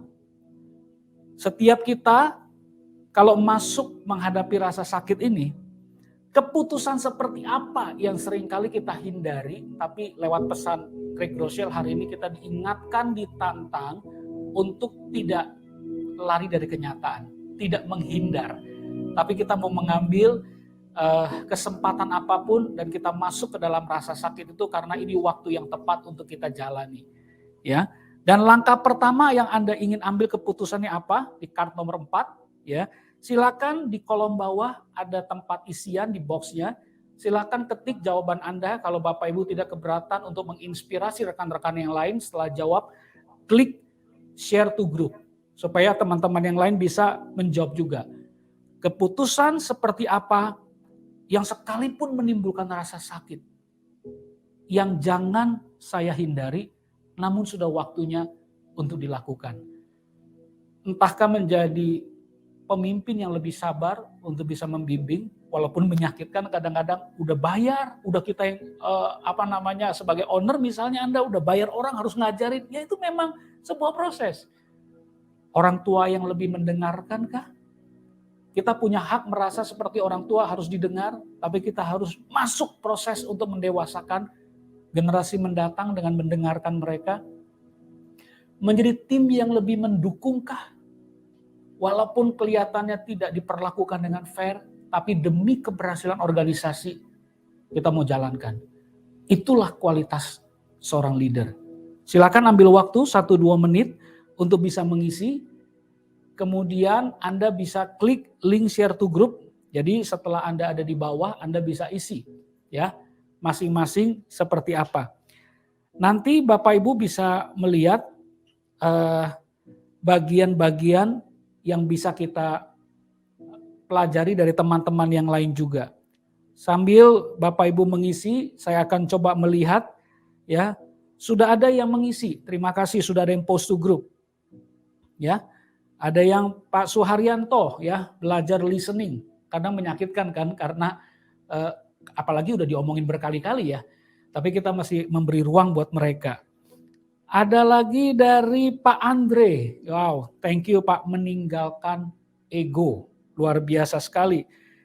Langkah pertama bangun komunitas sehat, menerima teguran. Ini nggak gampang ya sebagai leader. Saya like Pak Andre, thank you.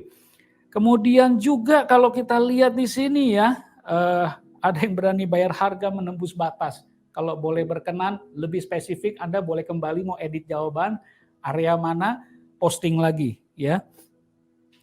Ada yang berkata juga melepaskan masa lalu dan pengalaman negatif di masa lalu. Wow, kadang-kadang itu menghantui kita, tidak mudah. Thank you Pak Rahmat Reza sudah berbagi di tengah-tengah kita. Ya. Meninggalkan kenyamanan, Devin, terima kasih. Keep going, Anda boleh terus mengisi sambil Anda juga bisa berbagi dengan yang teman-teman lainnya. Ada satu hal yang saya kira, ini Mas Aji Suseno ya, thank you banget. Rasa sakit sebagai seorang pemimpin, kadang-kadang kita punya kepedulian hati ya, untuk bisa juga belajar mengintrospeksi diri. Ya, jadi ini ada juga yang menuliskan tadi saya lihat kita sudah berbagi peduli tapi tidak mendapatkan yang sebaliknya tetap lakukan. Ya, terima kasih buat Bapak Ibu teman-teman yang mengisi ini. Saya melihat masih banyak jawaban banyak yang bisa share to group supaya kita bisa lihat hasilnya ya. Baik, segmen terakhir saya ingin kita ambil waktu untuk masuk di dalam pembelajaran kita dengan Craig Groeschel. Kita baca card terakhir nomor 5. Silakan Bapak Ibu bisa bersama-sama lihat yang tadi masih mau jawab, silakan ya, masih ada waktu. Teman-teman yang khususnya ada di micro gathering, di kota-kota di mana Anda berkumpul 5 orang, 10 orang, 50 orang, 100 orang, ini kesempatan Anda diskusi. Ya, pertanyaan nomor 5, ya, ada 2 pertanyaan sederhana. Tadi kita ditantang untuk apa yang bisa kita let go, lepaskan. Pertanyaan nomor 1, bagaimana yang mana dari 3 sikap tersebut, PUC tadi, PAK tadi, yang merupakan tantangan terbesar bagi Anda sebagai bagian dari tim atau organisasi. Tadi udah refleksi pribadi, sekarang kita refleksi di dalam organisasi, kantor, tempat di mana kita bekerja atau melayani. Ya, menurut Anda dari PUC ini organisasi kita atau tim kita yang paling challenging yang mana untuk dilakukan, yang harus kita pelajari. Lalu nomor 2, bagaimana cara untuk dapat mempengaruhi tim atau organisasi kita sehingga mereka bisa mengembangkan kapasitas PUC yang tadi Anda pikirkan itu. Kalau berkenan, yang di grup micro gathering kumpul bersama, silakan ambil 3 atau 4 orang karena kita waktunya terbatas untuk ngobrol, ya. Kecuali Anda, nah kebagian lagi semua udah ada grup, mau kumpul silakan, tapi kita maksimalkan waktu, ada 5 menit waktu untuk kita grup diskusi. Dan buat teman-teman yang belajar mandiri, isi di bagian bawah kolomnya, lalu share to group. Jangan lupa Anda bisa baca, like, komen dari teman-teman individu yang belajar mandiri juga. Sehingga tetap tercipta suasana pembelajaran interaksi sosial. Silakan Anda ambil waktu untuk bisa berdiskusi atau menuliskan pemikiran Anda jika Anda mandiri. Mulai dari sekarang.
1 menit lagi untuk rekan-rekan semua yang dalam diskusi kelompok maupun yang masih ingin mengisi belajar mandiri lewat GLS Digital Workbook. Silakan isi dan jangan lupa share to group, like and comment.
Iya, saya memahami teman-teman masih asik diskusi, terutama yang di micro gathering, ya. Teman-teman di Semarang saya lihat banyak sekali yang berinteraksi. Namun sayang nanti bisa diteruskan ya pas break, tapi ingat karena waktu kita terbatas, singkat, jelas, padat. Kalau nggak puas, jangan khawatir. Masuk lagi ke GLS Digital Workbook, Anda bisa posting apa yang Anda inginkan dan share to group. Terima kasih buat Mas Erik Pramono, tadi saya sudah baca ya, salah satu yang ingin dijadikan challenge dalam organisasi, apa yang disadari adalah uncertainty. Dan saya suka dengan salah satu practical step-nya adalah leading with transparency. Ya, ini sesuatu yang tidak mudah. Kita kadang-kadang nggak pengen banyak orang tahu, menyimpan banyak informasi, dan ada prejudis-prejudis yang muncul dalam leadership kita.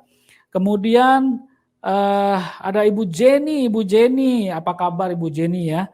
Dan ketidakpastian ya, jadi belajar mencoba mencari kesempatan yang bisa diambil dari ketidakpastian yang dialami ya. Terima kasih buat sharingnya ya. Kemudian yang terakhir saya ingin baca juga dari Yoke Limanu ya. Yoke Limanu berkata yang diambil pain, kayaknya banyak yang kena ya, karena kita kalau udah nyaman, udah asik, kalau bisa jangan diganggu lah dengan ketidaknyamanan.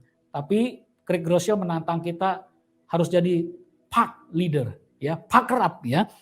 Memotivasi tim bahwa rasa sakit asal membawa kebaikan jangan dihindari, layak dialami. Well said ya, bagus banget narasinya. Jadi terima kasih Anda masih bisa membaca terus ya masukan-masukan yang ada dari rekan-rekan sekalian lewat proses digital workbook kita. Dan saya ingin dorong teman-teman ya terus belajar pakai sampai ini jadi terbiasa karena menyenangkan sekali. Jawaban Anda terdokumentasi tidak hilang, jawaban teman-teman bisa Anda pelajari dan saling baca juga. Terima kasih dan jadilah sekali lagi pemimpin yang bisa menolong Anda untuk bisa belajar menjadi pemimpin yang menghadapi rasa sakit, pain, uncertainty, ketidakpastian, dan juga chaos. Saya akan langsung menghantar kita menuju studio Bandung. Ya, kita akan sapa sahabat-sahabat kita di Bandung. Ada leader kita, Pastor Jeffrey Kadang di situ. Ya, apa kabarnya? Cuaca Bandung bagaimana nih, Pastor Jeffrey Kadang di sana? Biasa Bandung ini rintik-rintik, suasananya sejuk sekali. Gimana, Pastor Jeffrey? Ya, selamat siang Pak Julian dari studio Bandung. Seperti cuaca biasa. Aman? Oke Pak.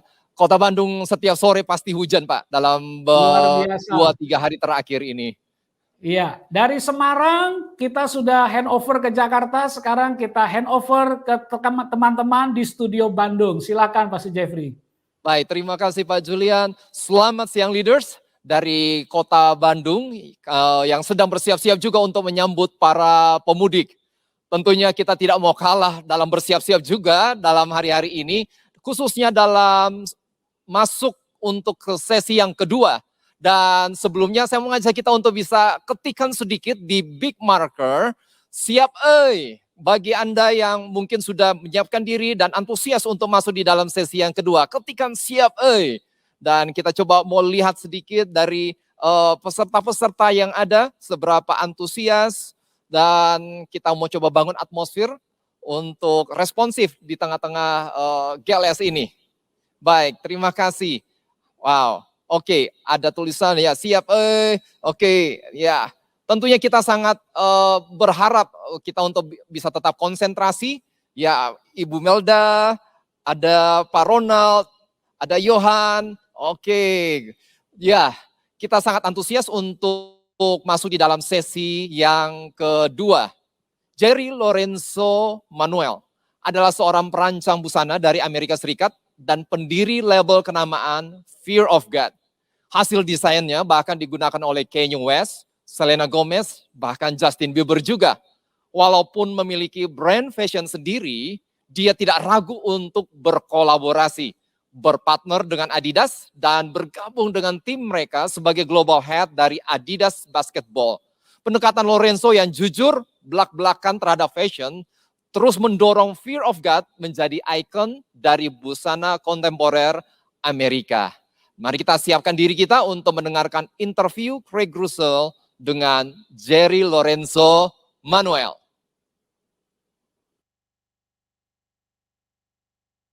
What do you do when it feels like other leaders are more creative than you? How do we overcome feeling insecure about the ideas and projects that we've brought to the table? For many, creativity can seem like an elusive skill set. And yet, while some talents are God-given, there are many creative disciplines we can all embody. As a renowned fashion designer, Jerry Lorenzo has learned to embrace the pressure of being relevant and innovative year over year. Having founded the luxury streetwear label Fear of God, Jerry Lorenzo is described by GQ magazine as reinventing luxury American fashion. As the CEO of a highly sought-out brand, Jerry Lorenzo has developed a rhythm of staying inspired in his art and consistent in his values. In this interview with Craig Groeschel, you'll hear a creative leadership approach that is infused with honesty, adaptability, and a value on collaboration. The Global Leadership Summit is grateful to welcome Jerry Lorenzo. Jerry, it's great to have you, and it's a real honor to interview you for the Global Leadership Summit. I have the deepest respect for you, sincerely, as a leader, and was fun to meet you a few years ago after a conference and then follow you in different ways. And so I'd love to get inside of your mind and start with creativity. You're known often as a disruptor and really a brilliant creative leader. Could you talk to us a little bit about if a leader doesn't feel confident in their own creativity, what would you say to that leader to help him or her grow in creativity? I think the word creativity has a preconceived kind of definition or meaning that sometimes is focused on super conceptual, artistic, and groundbreaking points of views. I can argue also, and I've said this many times, that I don't feel as if I'm creative. You know, I feel like I operate from a place of conviction and from a place of obedience. And just like you said, like I have a conviction of my vision for the future. And that is what my kind of creativity is. And a lot of that creativity comes from problem solving and creating solutions. And what I do in my world and through clothing and through fashion is, you know, how am I providing solutions for my customer's closet?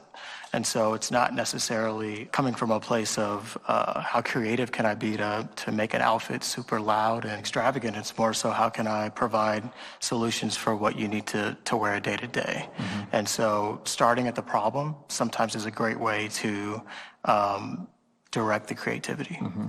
I think it's a great way to look at it because most leaders are going to have strong convictions about something.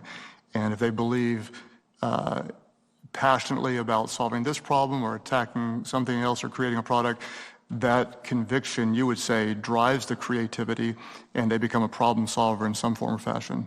Exactly. So when you're trying to create something and maybe you hit a wall and you can't find an answer to the problem or you can't seem to crack the code, what do you do to attack that and bring a fresh burst of energy or creativity? How do you break through those creative barriers? I just fall back. I'm at a place now where I know that I'm not the best at what I do, but I know that what I have to offer is good enough. And so I know that the ideas are going to come. Sometimes I'm up against a timeline and I'm trying to nail a design or nail a perspective or nail a direction. If I feel it's not moving, thankfully I own, my company, and if I need to push back a timeline I can, and I kind of fall back from it. But I'm also in a place where I'm constantly feeding myself. I'm very conscious of what I'm watching on television. I'm very conscious of what I'm listening to. And so even when I fall back, I'm conscious of making sure what I'm either listening to or watching or what I'm doing has the potential to feed me what that solution may be, if that makes sense, even if it's not directly looking at through old magazines or references. It could just be, I'm going to put an old 90s movie on. Maybe there's going to be something that sparks a design or the way something is styled, and I'm going to kind of tune out and veg out, but be open to potentially a solution that may come through. I think that's a great word, is to step back, and then it's almost like I call it when I'm trying to create a message. Sometimes I hit a wall and I just turn the oven on low and let it simmer for a while. And then sometimes if you get in a disconnected environment, you'll have ideas that'll spark along the way. So when I look at you from a little bit of a distance, your world is blowing up right now. You've got new opportunities, and you're going to have your work cut out for you just to keep up with all the demand on your creativity. And your organization is growing and expanding. What's interesting is I've heard you in the past, in some ways, kind of quietly reject the traditional view of a CEO, and yet you have an MBA and you're a brilliant business leader. Can you talk about how you let your values shape your leadership to be a little bit non-traditional, yet still highly effective? I would love to say that what I learned in business school was foundational. It was more so being able to get through that process that taught me a lot of the skills, and I guess, or gave me a lot of the skills and confidence that I carry in what I'm doing. And so as the company grows and as it gets to a place that I feel in over my head, I can remember that I was once there before. And it's not something that I need to figure out right now. It's a day by day thing. And as long as I apply myself and I'm obedient to the call of my life, I just have confidence that those answers are going to come. I made some really strong changes in my life like 5 years ago, and I've been sober for 5 years and kind of rededicated my life to who I believe in, Christ, and becoming integral within myself and kind of becoming the same person at all times, and not being, Jerry the designer, then Jerry the dad, and then Jerry out doing different things, and being the same person consistently 100% of the time. I find that I'm consistently open to solutions for what the purpose and plan is of my life. And I feel like that was the most important thing for me to do, was to get a clear vision of where I want the company to go, to get a clear vision of where I want to go as a dad and as a husband and as a father. And then I let those things kind of direct the decisions. I let those things kind of direct the choices that need to be made. And I believe that in the vision that's been kind of like placed in my heart, because I feel it was placed in my heart, I also feel that, I'm not the only one that carries the responsibility of that vision coming to life. And so I put a lot of that responsibility on him. I'm just like, all right, man, you got to give me what's next, because I'm at the end of myself right here. Yeah. And so I find peace in that. I think it's fascinating that 5 years ago you made some major changes in your life, and I love the humility of which you talk about it. You broke free of some stuff that really was holding you hostage and made some changes, and it's about the time really when your career and your influence took off. I wonder if you could speak to a leader right now that may be in a place in their personal life where it's not quite where they know it should be, and that could be something that's holding back the rest of their life. What advice would you give to someone to say, if you fix what people don't see, that might actually fix what everyone does see? What advice would you have for someone who's stuck or hurting right now personally? I think it's easy to get caught, in the prisons of other people's perceptions of who you are, and a lot of times if you're still living in a way that feeds into those negative perceptions, it can prevent you from, running after the destiny that you're really convicted of that's for you. And I think one of the things T.D. Jakes said, I did this post the other day, was just like the quickest way to leave your history is to run after your destiny. Mm-hmm. And so in order to run after your destiny, kind of what you said is, what are the things what's the inventory I need to take of my personal life? Where do I need to get personally so that I can be open to kind of where I need to go? And then once you have that vision again of where you need to go, I feel like a lot of things kind of fall into place and becomes just more clear, and it's easier to make decisions because you know where you're going and you're focused on your destiny. You're no longer focused on the opinions of others. You're no longer focused on the shame of your past or the shame of your present, of what things you may still be struggling with. I think that's why vision is so important, because vision provides the roadmap for where you want to go, and being able to have a vision, like you said, for your own life, mm-hmm. and then from that, having a vision for whatever it is God has given you in your heart that you're building. Mm-hmm. Well, you've lived that. When your vision's strong enough, you'll pay the price and endure the cost of whatever it takes to get there. And you've obviously done that both personally and professionally. And I celebrate your professional success, but even more so your personal success of who you are as a husband and a dad. And behind the scenes, it's really special. You're incredibly disciplined. What would you say to a leader who says, I just really struggle to choose the right disciplines? You're going to struggle to lead. Mm-hmm. You're going to struggle to lead. What was the quote that you said about discipline the other day that we mentioned off camera earlier? Discipline is choosing what you want most over what you want now. Exactly. Mm-hmm. So I would give them that, Craig. Mm-hmm.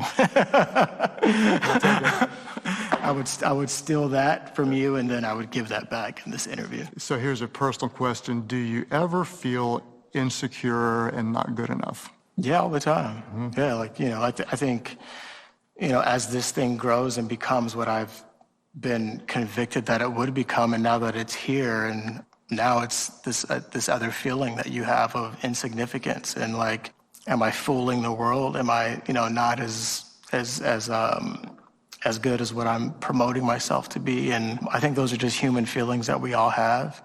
I think the way that I get through that is I put those pressures on the one that made me and take them off my own back and just say, hey, I'm going to be obedient to the call, and I'm going to be the mirror to the light. I'm going to be the echo to the voice. Mm-hmm. And, when things get to be too heavy, that's just kind of how I shift my focus and allows me to get through that little rut. And I think we all go through that. And I think having a relationship with with a higher power and knowing that your best ideas come from outside of you, mm-hmm. And being able to plug into that really relieves you from a lot of self-stress that we put on ourselves. I'm sure we've got a lot of people that are watching that are in sales, and they feel the pressure that you're only as good as what you produced last month. For me, it's you're only as good as your last talk, and there's a lot of fear, like, can I do it again? You probably have times like that where you feel like you're only as good as your last design. You're only as good as your last product. How do you push through that fear of not being able to top what you did last or continue to be successful moving forward? I'd like to think that what we've been doing has always been honest and always been rooted in problem solving. And so, when I get in these creative places where I don't feel like I have the idea or I'm scared of this next collection, it makes it easier when I go to the problem. I think this last collection, our 7th collection, my problem was, at 43 years old, I felt like I looked like I was 25. And so how do I maturate my style? I don't have that problem. I'm not sure why. I think you dress suitably and appropriately for your age, and I think I was at a problem where I just was not doing that. Uh-huh. And so I would want to go to a parent-teachers meeting, and I felt like the teachers are going to look at me like a kid. And so how do I walk in and be appropriate and be sophisticated, elegant, but still be myself? Mm-hmm. I don't want to lose that either. And that's a problem. And so that's how we kind of designed into our latest collection, was how do we solve this problem of this customer that we're serving that's maturating and is maturing and has new activities in his life, and what are those new solutions that we need to provide? And so I guess when you get to those ruts, it's like, what is the new problem? Mm-hmm. That, I guess, gives you the creative answer to now. Good. Direct the vision. Well, to be a great leader, you're going to have to collaborate, and you're brilliant at collaborating. You had great partnerships with Nike and now Adidas, or internationally we'd say Adidas. Adidas, yeah. What goes into your mind? How do you work well with different teams of people who are often very different from you, and maybe could help some other leaders grow in their ability to collaborate with other leaders? One of the great things about Adidas is, we see the future the same way. And so that's what is the thread that keeps us together. And so that's a relationship that I'm excited about, because we're not constantly internally competing, but we're pushing each other for what we feel like the future needs to look like. And so I think when you are in establishing or creating these other relationships, I think, do you see the future the same way is kind of like the biggest question. And I think I got my wife this anniversary card, and it said, relationships aren't built on how you gaze at each other, but how you look in the future in the same direction. Looking at these like different relationships or collaborations prior to entering into those relationships, that should be the first question I think that's asked. Well, you've obviously done a good job of choosing some great partnerships. I would imagine that there's times when you're sitting in a brainstorming session and you're working with some people and there's a disagreement, and you're pretty sure you're right and they're pretty sure they're right. How do you know when to bend and be flexible, or when do you dig in and say, this is the way it's got to be? Oh man, that's tough. That's tough, because so much of what again, I do is instinct and conviction, and sometimes it's hard to sell or to push beyond that. I think there's a level of humility that has to kind of enter the room, and if you are that convicted and you feel as if what you're pushing may be pushing who you're trying to serve away, it's the constant reminder, like, hey, this is what I feel like is going to best serve what we're doing together. This has nothing to do with what I just selfishly feel like is best, but this is me trying to serve you in the best way that I know how.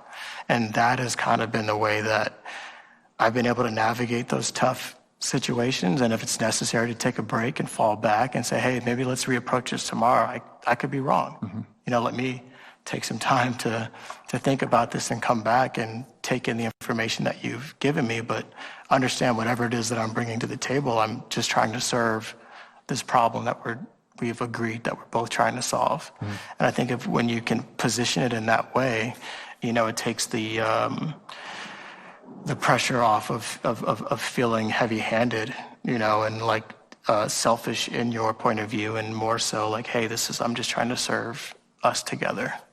As you're growing and expanding, you're adding team members and hiring to keep up with the demand. Besides competency, someone that's good at what they do, what are some of the top qualities you look for when you're bringing someone onto your team? Do they believe in what I'm doing? Obviously competency is like, super important, but, I'd much rather prefer someone that's dedicated to, what the vision is here and believes in the vision. I think that to me is the biggest key in building any team, whether it's sports, whether it's fashion, whether it's church or whatever it is that, that team that's being built is like, do we share the same vision for the future? And is this something you believe in? I think if it's something you believe in, it'll take you beyond what you're competent in. It'll bring out gifts and talents in someone that maybe you didn't see in the beginning, because they're putting everything they have into something that they want to see only the best for. And sometimes when you make hires just kind of based on expertise, the conversation is boxed in the expertise of the conversation versus the bigger picture. And I'm always a bigger picture guy. Yeah. Like, how do we get to, the end zone, not just a first down? As your organization's grown, I'm sure your understanding of leadership has grown. Is there something that you've learned in recent years that you would go back and tell a younger Jerry years ago, hey, if you know this could be helpful to you? If I knew what I had to do to be here, I would maybe tell a younger Jerry, hey, maybe do something else. This is gonna push you to the end of yourself consistently. It's just like grad school. It's like you think you're not ready for it, but each course prepares you for the next year. Each year prepares you for the next year, and the learnings and the losses and the wins prepare you. And so maybe that's what I would tell them is just like, don't look at down the road. You know, obviously have a vision of where you're going, but you're not carrying that weight right now. Right now, you're just carrying the weight of getting from today to next week, you know, and to focus on the things that are in front of you, but not losing sight of the bigger picture and letting that drive you. Well, it's great advice. And to quote Jesus, when you're faithful with a little, he trusts you with much. And he's trusting you with much because you've been faithful with a little on the way. And I celebrate his blessings in your life and your influence. Appreciate it. Thanks, man. Oh, the COVID bump.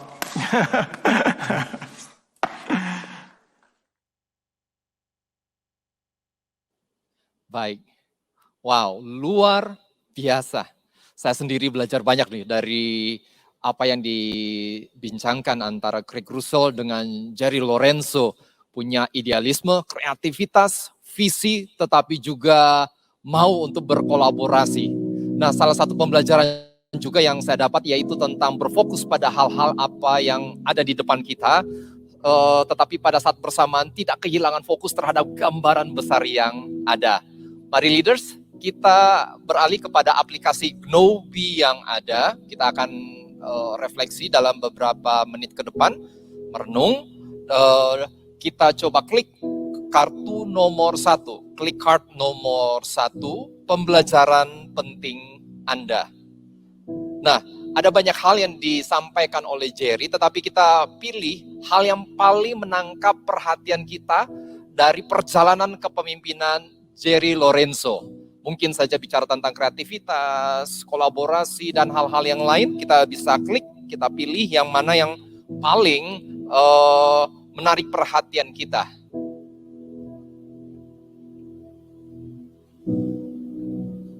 Oke. Dan kita bisa klik next yang tombol panah kanan yang ada di bawah. Dan kemudian kita coba lihat dulu. Wow, dipimpin oleh visi. Ini salah satu vote yang paling banyak kalau saya lihat di sini dari hasilnya. Ada yang bertumbuh dalam kreativitas. Ini juga yang berbicara banyak dalam para leaders. Dan kemudian yang ketiga yaitu menerobos tembok kreativitas. Luar biasa. Ya, pemimpin muda tetapi menginspirasi kita juga pada hari ini. Dan kita masuk di dalam card nomor 2, yaitu renungan pribadi. Manakah konsep yang dibagikan oleh Jerry yang Anda ataupun saya anggap paling relevan dengan kondisi hari ini? Di dalam bulan ini, di dalam hari ini, dengan kondisi kita di Indonesia. Bisa dituliskan dan para leaders bisa share di dalam grup. Ya, kita sangat dipermudah dengan aplikasi Gnobi ini, sehingga kita tidak hanya sekedar berpikir sendiri, tetapi kita bisa share, dan bahkan mungkin bisa melihat juga, Anda bisa melihat lewat grup yang ada, pemikiran-pemikiran apa yang didapatkan oleh leaders-leaders yang lain. Kita bisa like, kita bisa komen.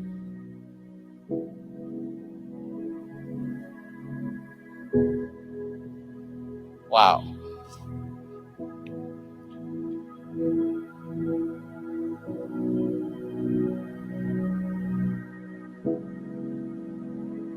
Ya. Baik. Kalau sudah dari grup yang ada, kita coba view sedikit dulu nih. Ini dari Saudara Sujianto. Dikatakan bahwa yang paling berkesan bagi dia adalah dipimpin oleh visi. Dan mengapa penting? Karena ternyata Saudara Sujianto menyampaikan bahwa ada banyak gangguan, distraction, yang tanpa disadari membuat kita tidak bisa berfokus kepada visi. Kita coba lihat lagi yang lain, komentar yang lain dari Saudara Rizaldi. Yang paling relevan dengan kondisi hari ini, berkolaborasi dengan orang ataupun organisasi yang sevisi. Dan memang penting untuk mengerjakan hal yang besar dan tidak bisa dilakukan seorang diri. Ya, kita perlu mawas diri sejago-jagonya kita perlu bantuan orang lain, dan bahkan untuk mengerjakan hal yang jauh lebih besar lagi pasti perlu kolaborasi. Baik, kalau begitu kita ambil waktu sebentar, kita ke card yang kelima. Ini merupakan momen untuk kita melakukan diskusi, khususnya juga bagi para leaders yang melakukan micro gathering ataupun yang mengikuti secara sendiri bisa nanti menjawab. Kita buka card yang kelima. Card yang kelima, Jerry tadi sempat menyampaikan walaupun dia punya brand, punya visi sendiri dalam berusaha, tetapi dia menekankan juga masalah kolaborasi. Dan dia katakan keputusan ini karena masalah kesamaan visi. Nah, pertanyaannya yang bisa kita diskusikan di dalam kelompok, mengapa kita perlu berkolaborasi dengan pihak yang memiliki visi yang searah? Dan bagaimana untuk memulai atau menemukan partner yang sevisi tersebut? Apa yang Anda bisa lakukan untuk memulai kolaborasi tersebut? Saya berikan waktu kepada setiap kita selama 5 menit untuk berdiskusi, menuliskan jawaban ini kalau Anda mengikutinya secara pribadi atau sendiri, dan bisa juga dipost di dalam grup yang ada. Saya persilahkan.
Satu menit lagi bagi kita untuk berdiskusi.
baik. Tentunya memang masih banyak yang ingin kita diskusikan tentunya, jangan khawatir, kita bisa melanjutkannya nanti, dan bahkan Anda bisa juga tetap mengakses aplikasi Adobe ini, dan bisa memakainya untuk dalam diskusi lebih lanjut nanti di luar sesi yang ada. Dan saya mau coba bacakan sedikit dari apa yang di-post, dikatakan dari saudara Michael.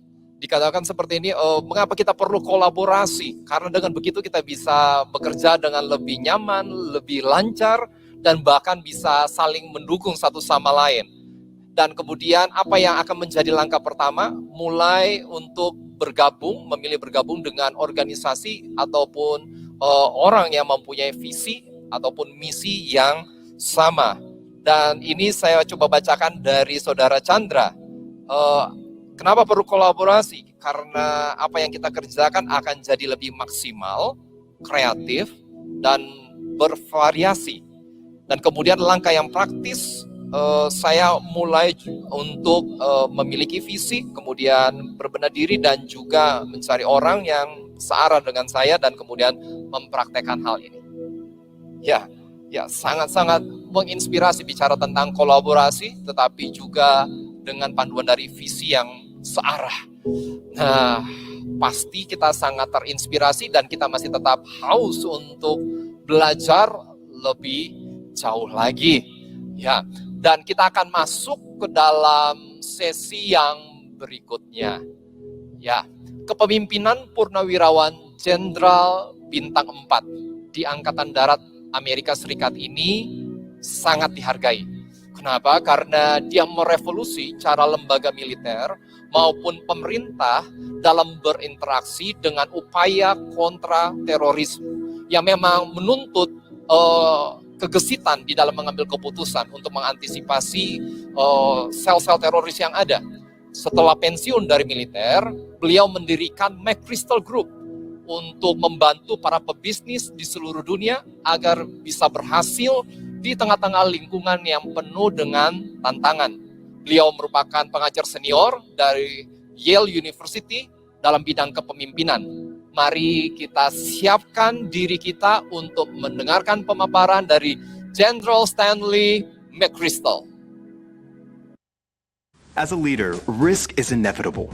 No matter where we are in the world, our ability to navigate through difficult decisions and high-pressure scenarios will impact the trajectory of our influence. Today, here to lead us through a new system for detecting and responding to risk is General Stanley McChrystal. In this talk, we'll navigate the various dimensions of control that we can adjust at any given time. With these principles, we'll move closer to mastering the risk that all of us face. General Stanley McChrystal is the chairman of the Service Year Alliance, founder of McChrystal Group, a best-selling author, a senior fellow at Yale University, and a retired 4-star Army general. That's why the Global Leadership Summit is thrilled to welcome General Stanley McChrystal.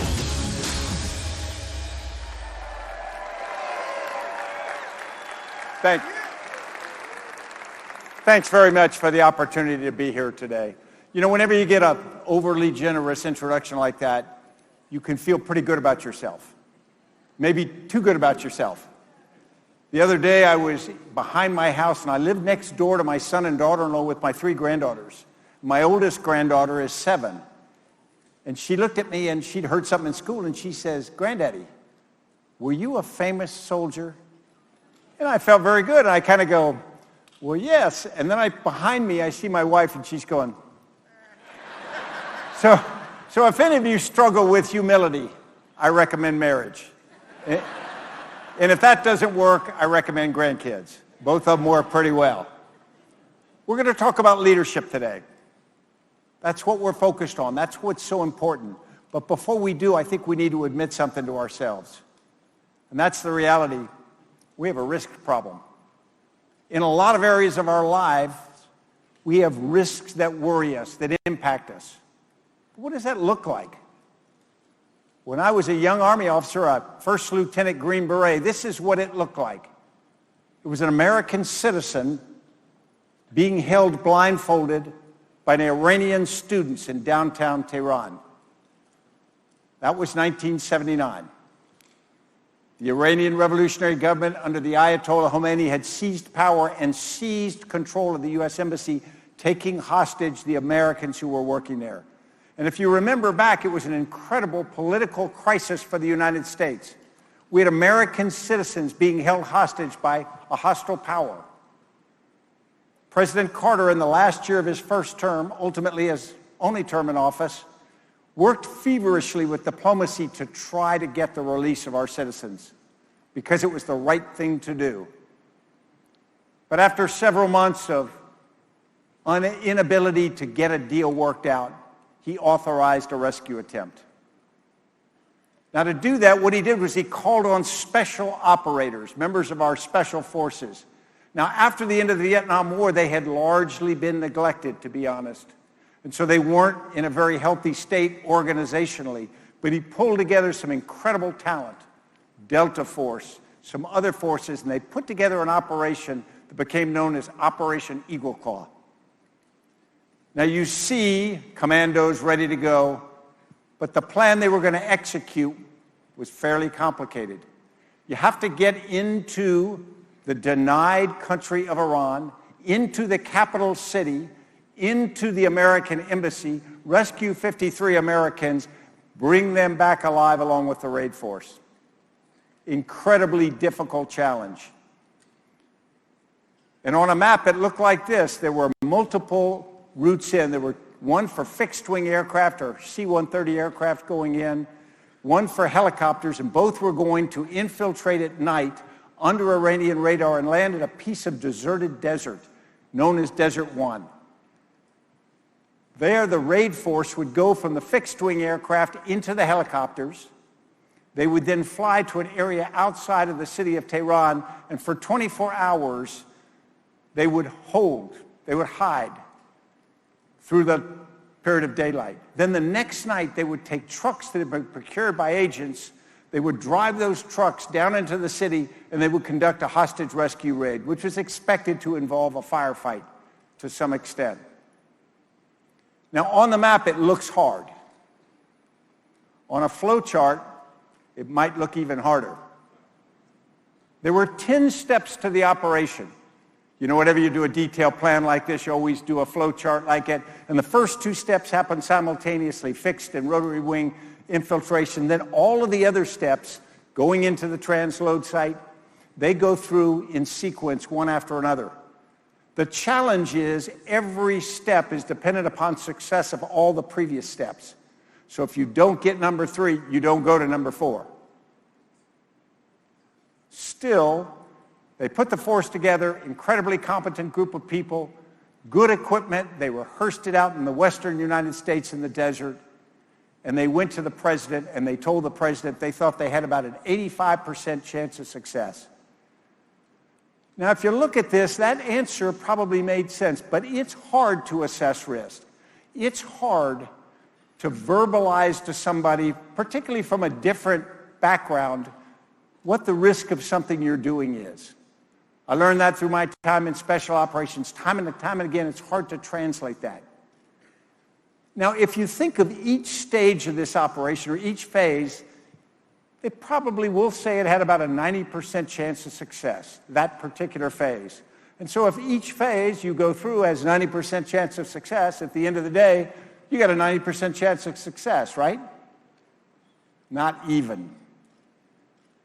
Because in probabilities, it's 0.9 times 0.9 times 0.9. If you take that through 10 steps, you get to less than 2.35% chance of success.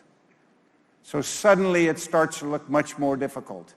And translating that to someone, and of course, most of you know that the mission failed, not because of a lack of confidence or courage or commitment on the part of any of the raid force, but because all of those pieces, there were so many variables.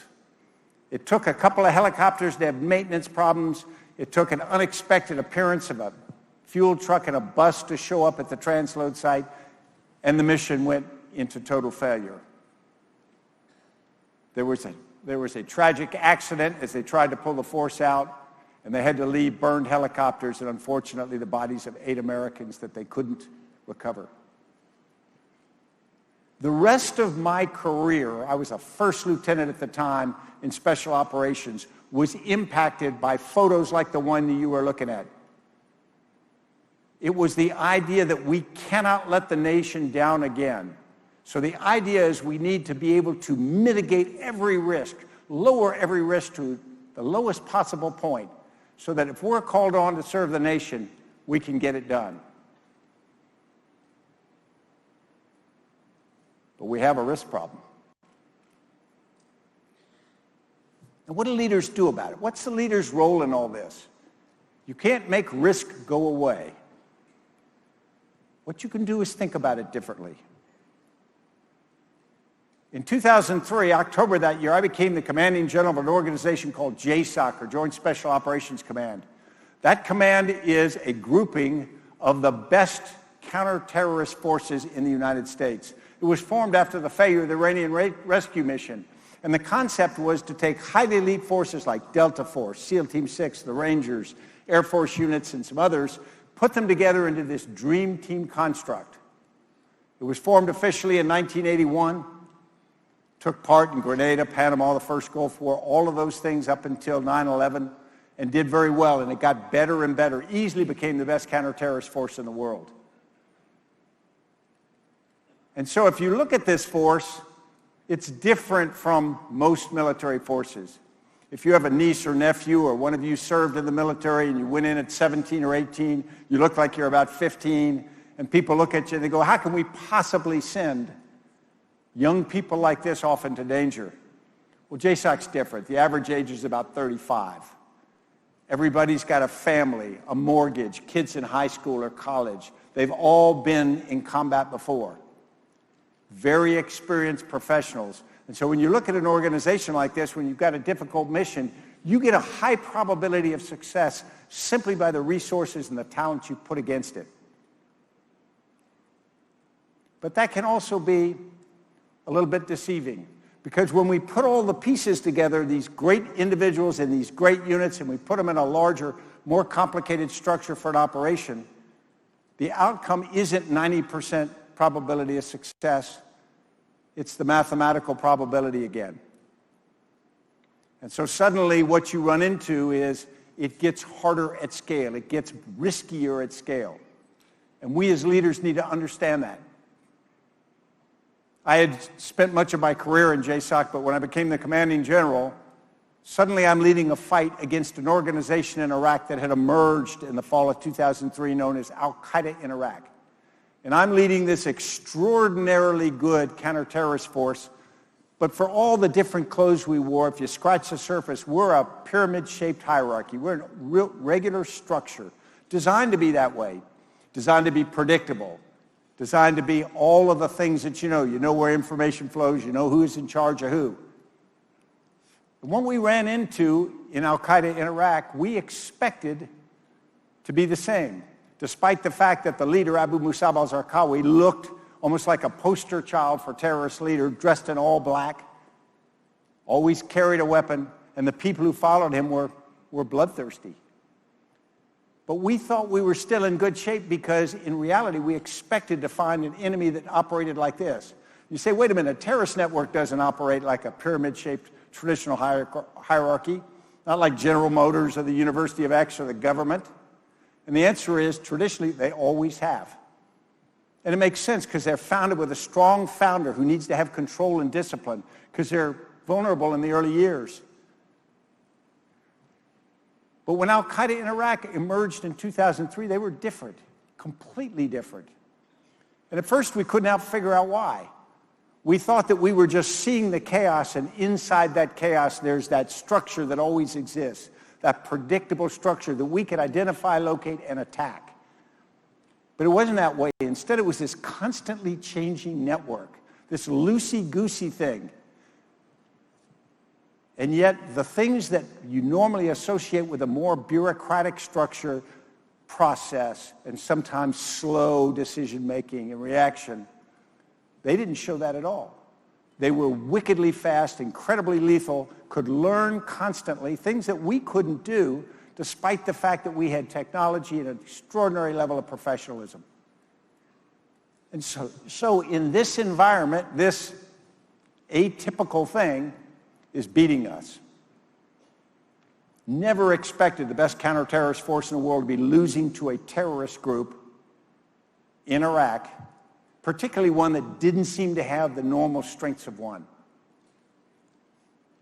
We learned over time that they got this not because they had sat around a table and figured out a new way to do business. They had leveraged information technology, cell phones and computers.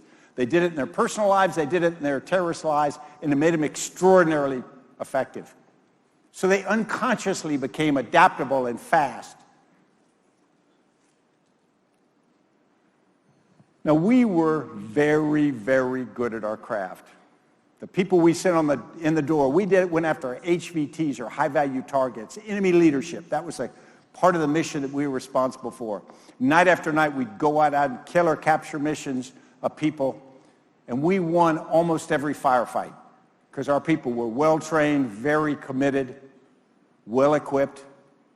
The problem was, in that narrow sense, while we were so good, the problem was much bigger than us. Doing things well in a small scale didn't scale into effectiveness on the battlefield. So it didn't change the strategic calculus in Iraq. In fact, as we're performing well in a narrow sense, the situation in Iraq is getting worse constantly. So we knew we had to do something. We had to contribute more to the overall effort. At first, we tried just doing more. We just did more operations. And it just didn't have the effect. It was only when we connected all the operations in intent, in focus, we coordinated them to a level we never had before. Suddenly, the organization started to have a completely different nature to it. JSOC almost changed its DNA. And we started to operate like a human brain. It didn't flow like it did in a normal bureaucratic hierarchy, information up, information down, the time lags and whatnot. Instead, it was like across a computer chip or in a brain. It made us extraordinarily faster and much more effective. Essentially, what we were doing is we were facing a different kind of threat, but we were using our immune system. Now, if you think of the human immune system, the thing that protects our bodies so brilliantly, it really does four things. It detects those threats to our health. It assesses each threat, determines whether it's dangerous or not. It responds to those threats, and we get about 10,000 pathogens coming at us a day, and it learns from it. And so when it learns what to do, it's ready next time to do it with less effort. We were doing the same thing inside our organization. Detecting, assessing, responding, and learning as we went. Essentially, we were using what we came to call a risk immune system. And the organization had 10 factors that made up that risk immune system. And you can see them here: narrative, structure, diversity, timing, adaptability, action, technology, and bias, all connected by effective communication and dependent upon that, and all inspired and led by leadership. Together, these 10 factors, when they're healthy and they're operating like they should, give us a tremendous ability to deal with whatever risks there are. We don't have to know the exact nature of what's happening. We have an ability, a natural resilience. I'm going to look at 3 of these. And we'll look first at action, actually doing something. You know, we all say we're action people. We like to do stuff. But how often are we in a situation where we know something happened and it doesn't happen? We all sit around the table and we go, somebody ought to do something. We look in the mirror and go, actually, it ought to be us. But then we walk away later and we go, well, we didn't do anything. Why didn't we do anything? Sometimes we were frightened. Sometimes we had different incentives. But often we're hit with inertia. And where does inertia come from? That inability to sort of get up and get moving and doing what you have to do. How do you overcome it? One of the things I found in JSOC, and you find in many organizations, is over years something had built up which increased our inertia. And they were simply policies. something would be done that didn't go well, and afterward we'd write a policy that was intended never to let that happen again. Or something went well and we say, this is what we want people to do in various situations. And so the military would write another policy, and then another policy, and then a policy to cover policies. And pretty soon I found that we had this wall of policies around our organization. And so when I first took command of JSOC, you know, I'd been in the organization, so I knew it, and we had an opportunity to go after an al-Qaeda leader, and I tried to get the commander of SEAL Team 6 to go after him, and he says, we can't. And I said, why? He says, we don't have the backup this, we don't have the backup that. And I said, what fool's policies are those? And he pointed at me. Because I had taken over, and I said, all policies remain in effect like a good leader does when you first come in. And then I found out that the policies became an excuse for an action. And so I changed the policy. I said, from now on, here's the policy. It can't be illegal and it can't be immoral. Now get out there and do stuff. You know, we often talk about structure, too. We're going to reorganize our way to success. We change job titles, parking spaces, and everything happens the same way, right? And in the military, if you want to restructure, you start the paperwork and your grandchildren execute it. But still, structure matters. Because look, we get a very good structure when people come in to look at our organization and say, look how good our structure is. Everybody knows where they work. Where does the job get done? The only people you absolutely have to have are normally the most junior and the least experienced. On the battlefield, that's really clear. You've got to empower people to act, because on the battlefield it looks like this. Forward, you have sergeants and privates and lieutenants. Back, you've got captains and majors. Way back where it's safe, you got generals. But nothing's happening up forward. It's all happening near the enemy, or near the customers, or near the constituents, or near the congregation. Whatever you want to put there, that's where things have to happen. And so the structure has got to enable the people that actually have to happen to do that. We didn't reorganize Joint Special Operations Command because I knew it would just be an exercise in self-deception and frustration. Instead, what we did was we kept the structure for the normal things, logistics, finance, personnel. It was perfect for that. But for information, passing of intelligence, and for decision-making, it wasn't right, so we changed those. We just let information flow in every direction, so people could do whatever. We didn't stick with the rule that your boss had to see it before you saw it and whatnot down and everything. We just let it go. It changed just dramatically. And we pushed decision-making down.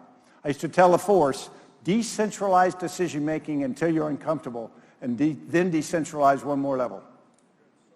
It'll be all right. And then communication. We say, oh, we communicate. I see people every day. We're good. We weren't. When I took command, we had this normal rhythm. Because we're at war, every day we had a morning meeting of 50 people. 25 people forward in Baghdad, 25 people back at Fort Bragg. And we do a 30-minute video teleconference. And we said, well, we're doing a video teleconference, cutting edge of technology. How can we lose? But it was built on this premise. You do the information in that great man session, and then it goes down to the next level, and then it goes down to the next level. The problem, we're at a war that's in a 24-hour cycle. You can't get the information down fast enough, and they can't get the information back up. And the people out at the edge actually doing it don't have time to be pumping information that way. So we had to change the way we communicated dramatically.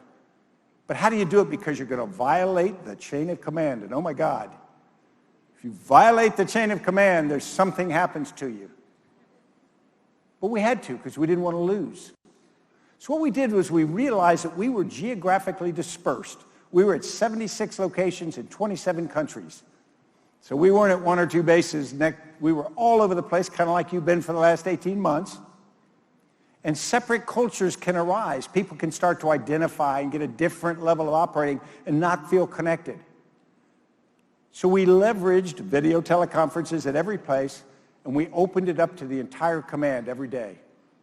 For 90 minutes, we convened 7,500 people from back in the U.S., on the battlefield, all the places. Now, some of you are starting to shake. You go, that's horrifying. You know, that Zoom on steroids. The reality was it was the most efficient thing I've ever been a part of because it was a conversation. It wasn't a briefing to me. It was everybody in the huddle with the quarterback here, and here's what the situation, here's what we're going to do. Then you didn't have to tell people what to do. They could figure exactly what to do out because they knew the context. The key was that information sharing, and I think it still is. Fair to ask, did it work? When I took command, we're doing about 1 raid a week for a month. Now, I realize this is an output metric, but this is what affected the enemy. After about 9 months, what we had done is pushed really hard just to speed up. Didn't really change our processes as much or our culture. And we got up to 18 raids a month. We're hitting the enemy every other night. And we're about 70% successful. When we got to this, I said, hey, game over. We're going to win now. But the reality is they kept getting stronger, more confident, and more effective. They were pulling away from this. This is late 2004. And we changed the way we operated. We changed the culture inside JSOC. By August 2006, we're up to 300 raids a month, 10 every night, from 1 a week to 10 a night. And then you say, well, you couldn't keep that up. We kept that pace up for 2.5 more years. We ran them into the ground. And it was by changing. We didn't get bigger. Now, you do get better with more repetition, but the reality is the difference was how we communicated, where we made decisions. Now, if we think about leadership, that's always what it comes back to. You can get all the other things right, and if the leadership's wrong, you're always sputtering. So let's think about what leadership looks like. In this case, it looks like a 26-year-old pastor in a Montgomery, Alabama parish, and he takes leadership role of the Montgomery bus boycott. And you say, okay, Montgomery bus boycott, they were trying to integrate public transportation in Montgomery, Alabama. That's a good thing, but how hard can that be? It took them 382 days. 382 days of walking to work, carpooling, doing everything you could as a community. And if you've ever done things as a group, and all of us have, you know that you got to keep everybody motivated. So every week they had a meeting. One night in a church, they kept people. Every day people committed and were thanked for what they had done to keep pressure on the system. It was a leadership effort of the community, not just Dr. King, but it was an extraordinary effort in pulling together a group of people to get something done that needed to be done.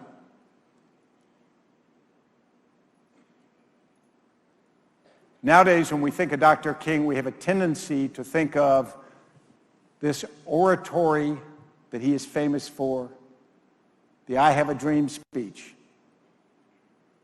Many of you will know that he went to Washington, D.C., planning to give an entirely different speech in August of 1963. I was 9 years old, living right across the river. I remember that like it was yesterday. 250,000 people gather on the National Mall. They hear 11 speakers. He's late in the sequence because he's the headline speaker. It's a warm afternoon, but people are still attentive and still there. And he starts his speech, and he gives the speech he'd stayed up till 4 in the morning writing. And people are listening, but they're not reacting to him. And from over his shoulder, a friend of his, the gospel singer Mahalia Jackson, says to him, Martin, tell him about the dream. And Martin shifts into the I Have a Dream riff, which he'd used before. And he changes American oratory history. And we now associate him with inspiring us decades later with those words. Unfortunately, that sells him short, in my opinion, because we start to identify him with that. I wrote a book when he was about 2 years ago. He was one of the major figures, and I learned a ton. Because in reality, Dr. King was leading the risk immune system for the civil rights movement. He understood technology. He understood that when televisions filmed children being hit with water cannons and police with dogs, that was going to play around the world. And he leveraged that technology to make a difference. He knew that the structure of the organization needed to include the diversity of different people. It couldn't just all be one kind. Because the civil rights movement was not a monolithic single group. It was a lot of personalities, a lot of smaller groups, different stakeholders, and you had to get everybody roughly moving in the same direction. He knew you had to adapt. The famous story at Selma, when he crosses the bridge with the group and the intent is to move on, and at the last minute he decides this is a day to step back and not let violence occur. He adapts. He gets support that he wouldn't have had otherwise. They complete the march some days later. The ability to, in the moment, decide what needs to happen. And then narrative. People believe in stories. They believe in the story about themselves. It's very important to all of us. He was arrested and put in jail 12 times. And every time that happened, it was to strengthen the narrative because he knew it would go on the news. They knew there'd be pictures of that. He knew that he would be able to forward the idea and the movement by strengthening the narrative. And it was of great danger to him personally. But it was a critical understanding of what was going to make a difference.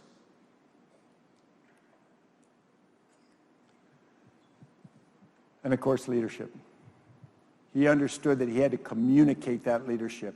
And he was constantly communicating. He was giving speeches, he was going places, he was writing things, because he had to keep people informed. We must keep going. If you can't fly, run. If you can't run, walk. If you can't walk, crawl, but by all means, keep moving. We have a risk problem, a big one. But the great news is we can fix it. It's up to us. Thank you very much.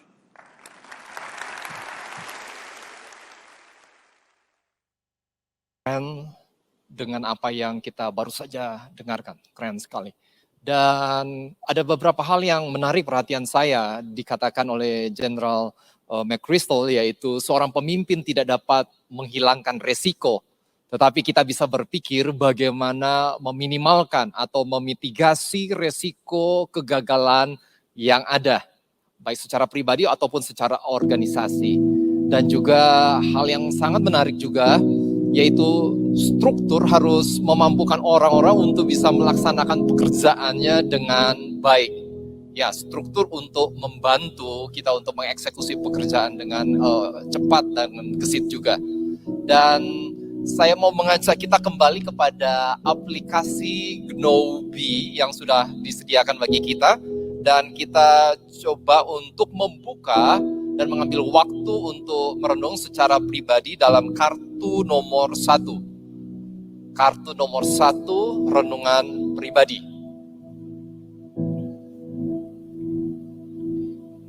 Dikatakan di sini bahwa sebagai pemimpin kita pasti akan menghadapi berbagai tantangan, dan setiap tantangan itu memiliki resiko. Kita coba renungkan sedikit, resiko atau ancaman terdekat apa yang mungkin kita secara pribadi atau keluarga atau bahkan tim kerja kita sedang hadapi dalam hari ini. Kita bisa tuliskan dan kemudian kita bisa mungkin agak sedikit paparkan dan kita bisa share di dalam grup yang ada, sehingga kita bisa melihat juga, oh ternyata ada rekan-rekan leader yang lain juga yang sedang menghadapi dan merasa sedang berhadapan dengan ancaman yang sama. Oh ternyata saya tidak sendirian. Kalau Anda merasa ternyata ini dalam satu musim yang sama, tantangan yang sama, kita bisa berikan likes juga. Silakan ambil waktu untuk merenung dan juga mengisi.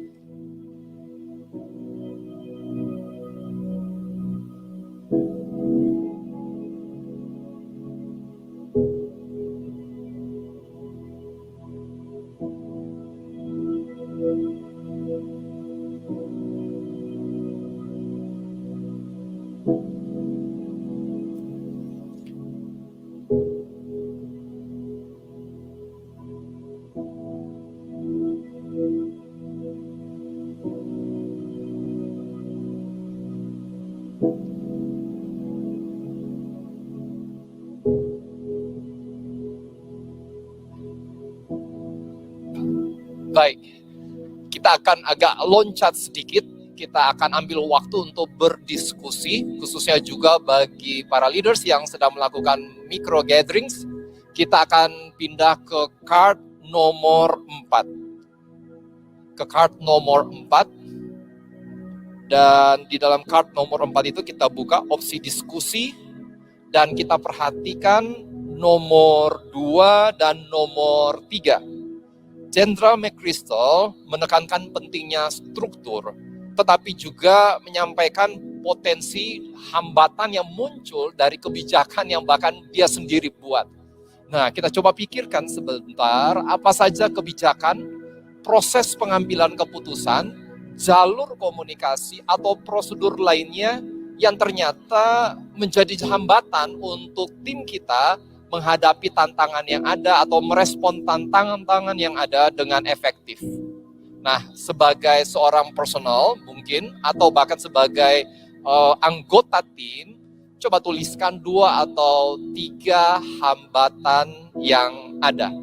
Entah itu dari sisi struktur, komunikasi, prosedur, atau mungkin kalau dari sisi pribadi kita, pola pikir barangkali, cara kita berkomunikasi, atau kebiasaan yang kita bangun secara pribadi. Dan saya lanjutkan dulu untuk yang ketiga, yaitu Jenderal McChrystal menyampaikan tentang contoh untuk mengurangi kebijakan yang ada menjadi 2 hal pokok, yaitu tidak boleh hal yang ilegal ataupun tidak boleh amoral. Apa saja pengurangan ataupun penyederhanaan kebijakan yang bisa kita lakukan untuk memberdayakan tim kita untuk bisa membantu mereka untuk mengambil keputusan dan bertindak lebih cepat. Nah, untuk kali ini saya berikan waktu kurang lebih 7 menit sehingga kita bisa berdiskusi dengan lebih leluasa. Saya persilakan para leaders.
Sekitar 2 menit lagi.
Baik, para leaders, kita bisa nanti akan meneruskan diskusi ataupun perenungan kita lewat aplikasi Adobe ini. Jangan khawatir, sepanjang minggu ini kita tetap bisa mengaksesnya, bahkan kita bisa menggunakan untuk berdiskusi dengan tim kita, ataupun dengan tukar pikiran dengan pemimpin kita, ataupun dengan sahabat kita. Dan saya coba bacakan sedikit, ada beberapa yang menarik dari renungan pribadi. Contohnya saya ambil dari saudari Jenny Kristanto. Dia katakan seperti ini, tantangan yang saya hadapi, khususnya ini untuk pertanyaan yang pertama ya, yaitu bagaimana sekolah kami, lembaga kami bisa tetap menjadi yang terdepan dengan teknologi dan berinovasi dalam kondisi yang tidak menentu ini. Ya, kita sadari bahwa teknologi di satu sisi bisa jadi kesempatan tapi juga bisa menjadi ancaman kalau kita abai. Sehingga kita bisa memakainya justru dengan baik untuk mengantisipasi kondisi yang tidak menentu dan bahkan bisa menjadi leverage untuk lembaga kita untuk mengalami kemajuan. Dan saya coba untuk bacakan sedikit juga dari saudara Androniko. Dia katakan yang menjadi hambatan yang dia rasakan untuk timnya bisa efektif dalam menghadapi tantangan yaitu bicara tentang jaringan komunikasi. Jadi kurang komunikasi di dalam tim, juga ada rasanya kurang untuk melibatkan tim dalam menghadapi tantangan. Jadi ini pada dasarnya bicara tentang jaringan komunikasi yang harusnya disederhanakan dan lebih direct. Dan juga pada intinya dia katakan untuk supaya ini bisa dengan baik bisa diatasi, yaitu membebaskan anggota tim untuk bisa berpendapat dan berekspresi tanpa langsung menghakimi mereka. Ya, ini merupakan satu pemikiran dari saudara Androniko dan sangat membuka pemikiran juga tentunya. Dan kita tetap terus berharap di dalam kepemimpinan kita bisa lebih gesit di tengah-tangah zaman yang terus berubah dan zaman yang bergerak dengan sedemikian cepat. Nah, ini merupakan bagian akhir dari sesi yang ketiga dan kita akan bersiap untuk mengikuti sesi yang berikutnya. Tetapi sebelum itu kita akan kembali kepada rekan-rekan kita dari Studio Semarang.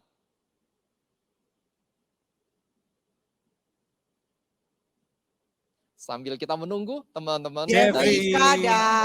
Iya. Bagaimana saudara-saudara semua diberkati? Pastinya dong. Pastinya ya. Kamu juga diberkati, Ben? Saya diberkati sekali ya. Tiga Tiga sesi ini aja sudah membuat wow ya. Iya. Langsung googling ya harga kaosnya ya. Oh God ya. Dan Darwin harganya kayaknya mau langsung beli itu ya. Iya. Kodoni juga langsung mau beli. Booking dulu maksudnya ya. Kita siang hari ini masih ada satu sesi terakhir ya. Tapi sebelumnya kita mau games dulu. Iya, dan supaya kita, saudara-saudara nggak tegang gitu kan. Iya. Bagi teman-teman yang ada di Bigmarker, Anda bisa mendapatkan kesempatan siang hari ini untuk mendapatkan rezeki tambahan dari GLS. Dari GLS ya. Iya. Nanti 5 pemenang, akan dipilih 5 pemenang dan akan mendapatkan electronic money yang akan di top up di rekening masing-masing.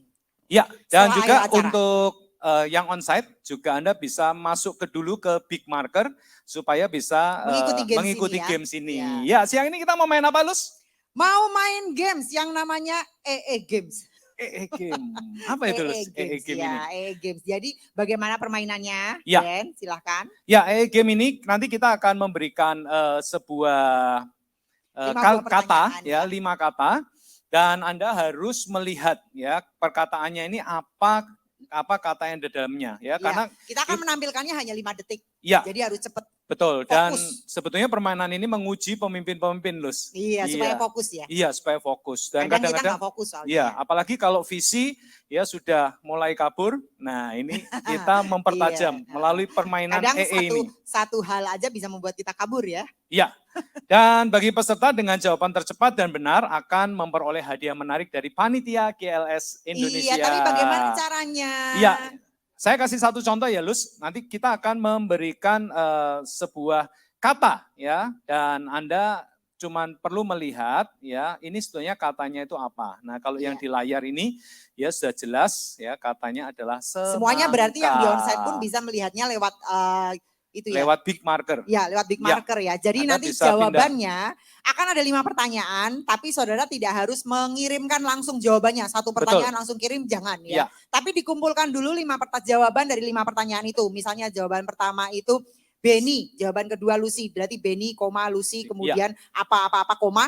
Dikumpulkan dulu, kemudian setelah selesai 5 pertanyaan baru langsung dikirimkan ke chat Bigmarker ya. Iya, dan tercepat dan benar akan ada hadiah. Hadiah menarik ya. Pengumumannya akan kita umumkan di akhir acara. Semuanya sudah siap? Semuanya sudah siap Ya. di Bigmarkernya. Oke, Di kita Bigmarker, akan semuanya mulai udah siap? dengan pertanyaan pertama. Apa klasifikasinya, Lus? Nama kota. Silakan. Kita hitung 5 detik ya. 5, 4, 3, 2, 1.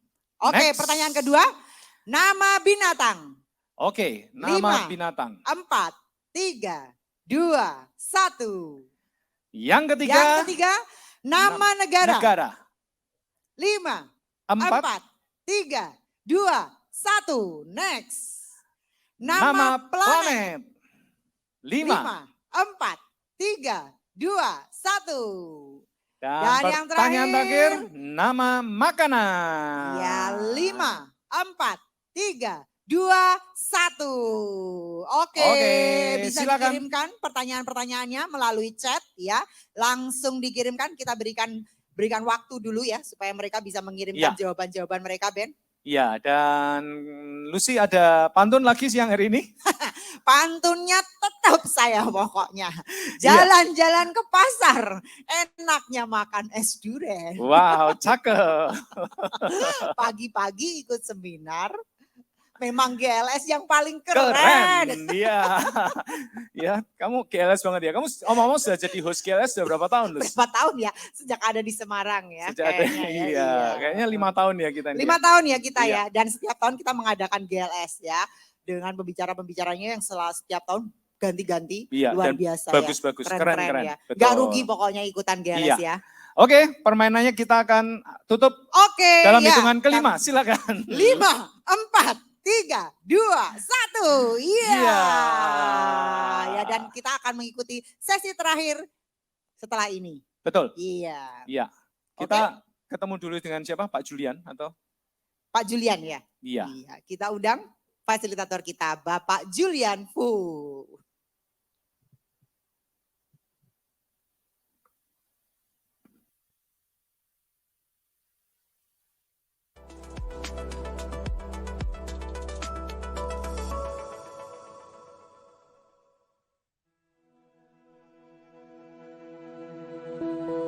This is Lori Whitman. In 2019, Lori began a new role at Parkview Health, a healthcare system that employs 13,000 healthcare workers across 10 locations in Northeast Indiana. When she began, Lori didn't know exactly what her new job would look like. And then 6 months into it, the COVID-19 pandemic began. She wasn't sure what she would do or how she could help people. This is Tony McCarroll, a catering and banquet manager at Parkview. He too suddenly found his job to be unrecognizable when the pandemic began. He was reassigned to another location and asked to fill whatever at-your-request role was needed at a given time.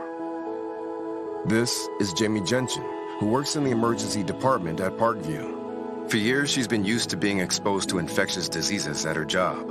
But suddenly in 2020, she went home from work and the disease was still there. She went to the store and the disease was still there.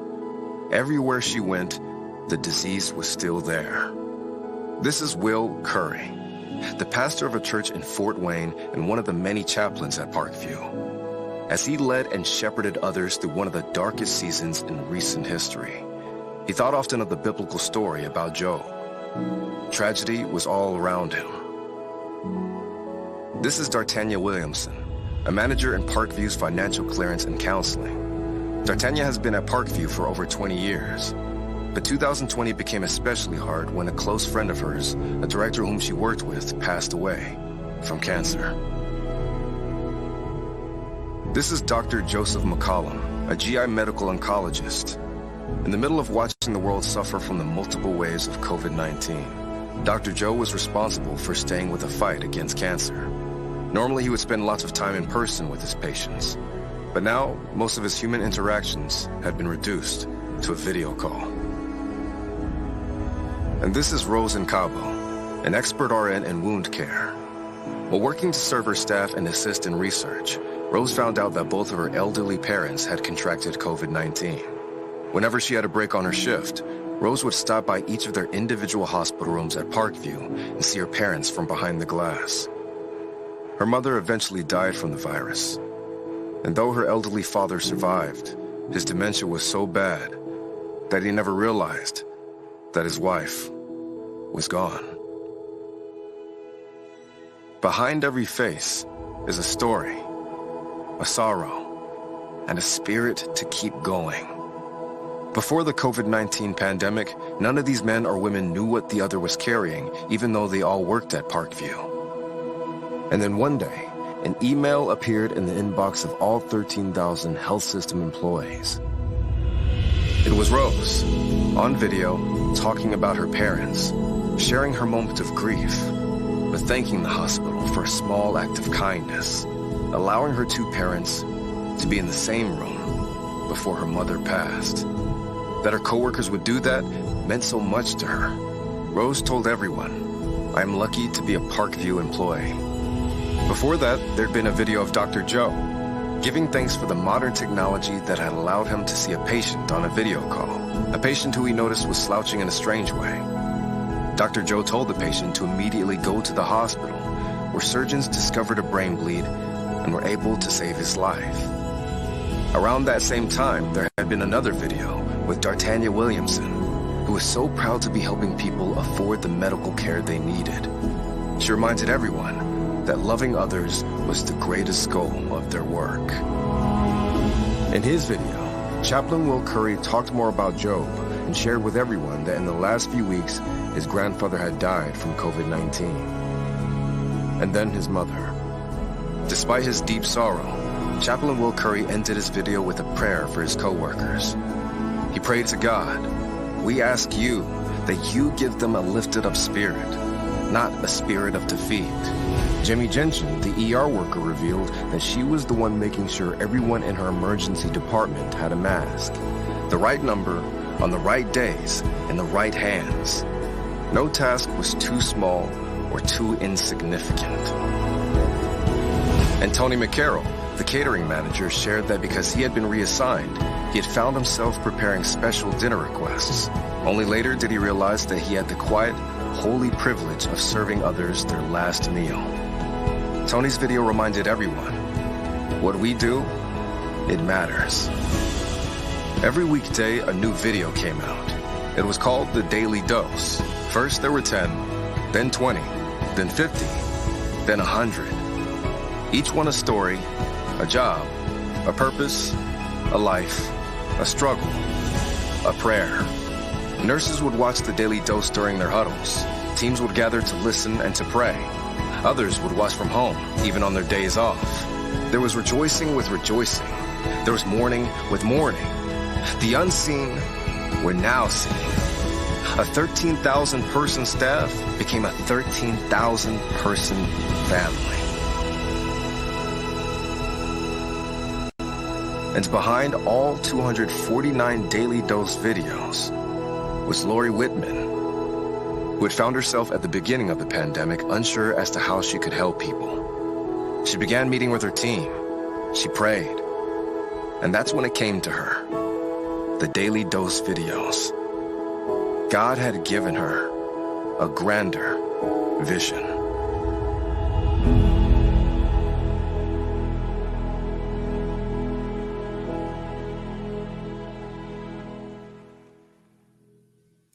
Hal kecil yang dilakukan Lori Whitman adalah hal kecil yang sebenarnya semua kita bisa lakukan.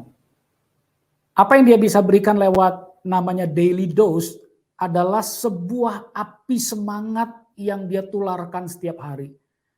Rekan-rekan, 2 tahun pandemi pasti setiap kita punya cerita tentang seorang sahabat, tentang anggota keluarga, tentang rekan di kantor.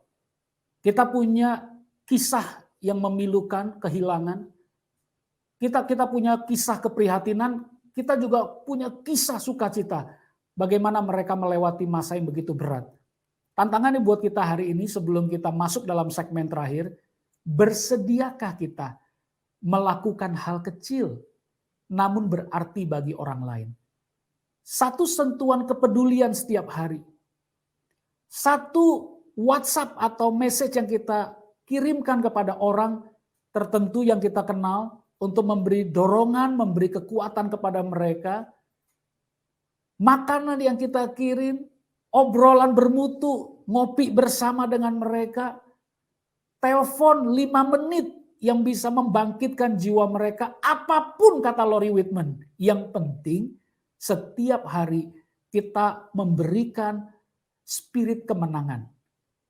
Supaya tidak ada orang yang mengalami spirit kekalahan. Karena situasi yang pertama kali kalau datang kesulitan yang dihantam adalah mental kita. Rekan-rekan pemimpin di dalam Global Leadership Summit ini, jadilah pemimpin seperti itu. Kita baru melewati Hari Kartini, 21 April. Dan hari ini kita akan masuk dalam segmen penghujung kita dengan seorang Kartini internasional. Kalau boleh kita perkenalkan. Ibu Kun Awosika. Beliau bukan hanya menapaki karir dari bawah sampai ke puncak keberhasilan dan diimpikan banyak orang. Tapi beliau itu tidak pernah kompromi untuk menjual beli profesi, karir maupun peran yang dia inginkan. Kegigihannya, karakter tanpa komprominya, profesionalismenya, apa yang dia lakukan untuk bisa mempunyai atau mencapai tujuan yang lebih besar, menjadikan seorang Ibu Kun Awosika memenangkan berbagai penghargaan sebagai Women Africa Chairperson tahun 2020 versi majalah Forbes, kemudian International Women Entrepreneurial Challenge di tahun 2008 dan beliau memimpin First Bank of Nigeria Limited, sebuah perbankan terkemuka yang ada di negeri dia. Bagaimana seorang wanita bernama Ibu Kun Awosika bisa menginspirasi kaum wanita di negaranya untuk bangkit dari keterpurukan, melihat kesetaraan, melihat kesempatan, melihat tidak ada alasan apapun latar belakang kita untuk bisa mencapai potensi maksimal yang Tuhan sudah berikan buat kita. Kalau Ibu Kun bisa, Anda juga dengan saya bisa. Setelah perkenalan beliau, saya ingin di lokasi micro gathering dimanapun Anda berada, berikan semangat energi positif dengan tepuk tangan kalau Anda di micro gathering. Dan Anda yang ada di dalam pembelajaran mandiri, masukkan energi positif kata-kata terakhir Anda untuk di dalam segmen ini untuk saling menyemangati teman-teman, menyambut Ibu Kun Awosika di tengah-tengah kita.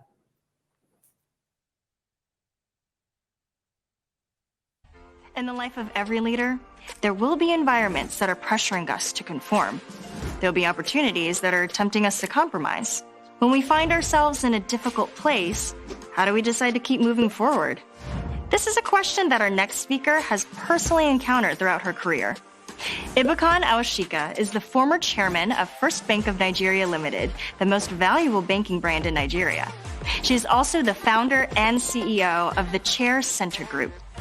In this session, Ibukan Awosika will tell us how to protect, foster, and strengthen our integrity and values when the pressure is high and the future uncertain. In 2020, Ibukan Awosika was given the Woman Africa Chairperson Award by Forbes magazine.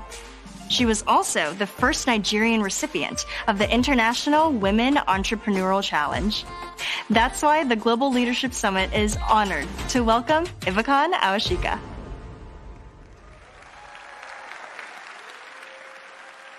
Thank you so much. Thank you for your very, very, very warm welcome. It's my second time at the summit.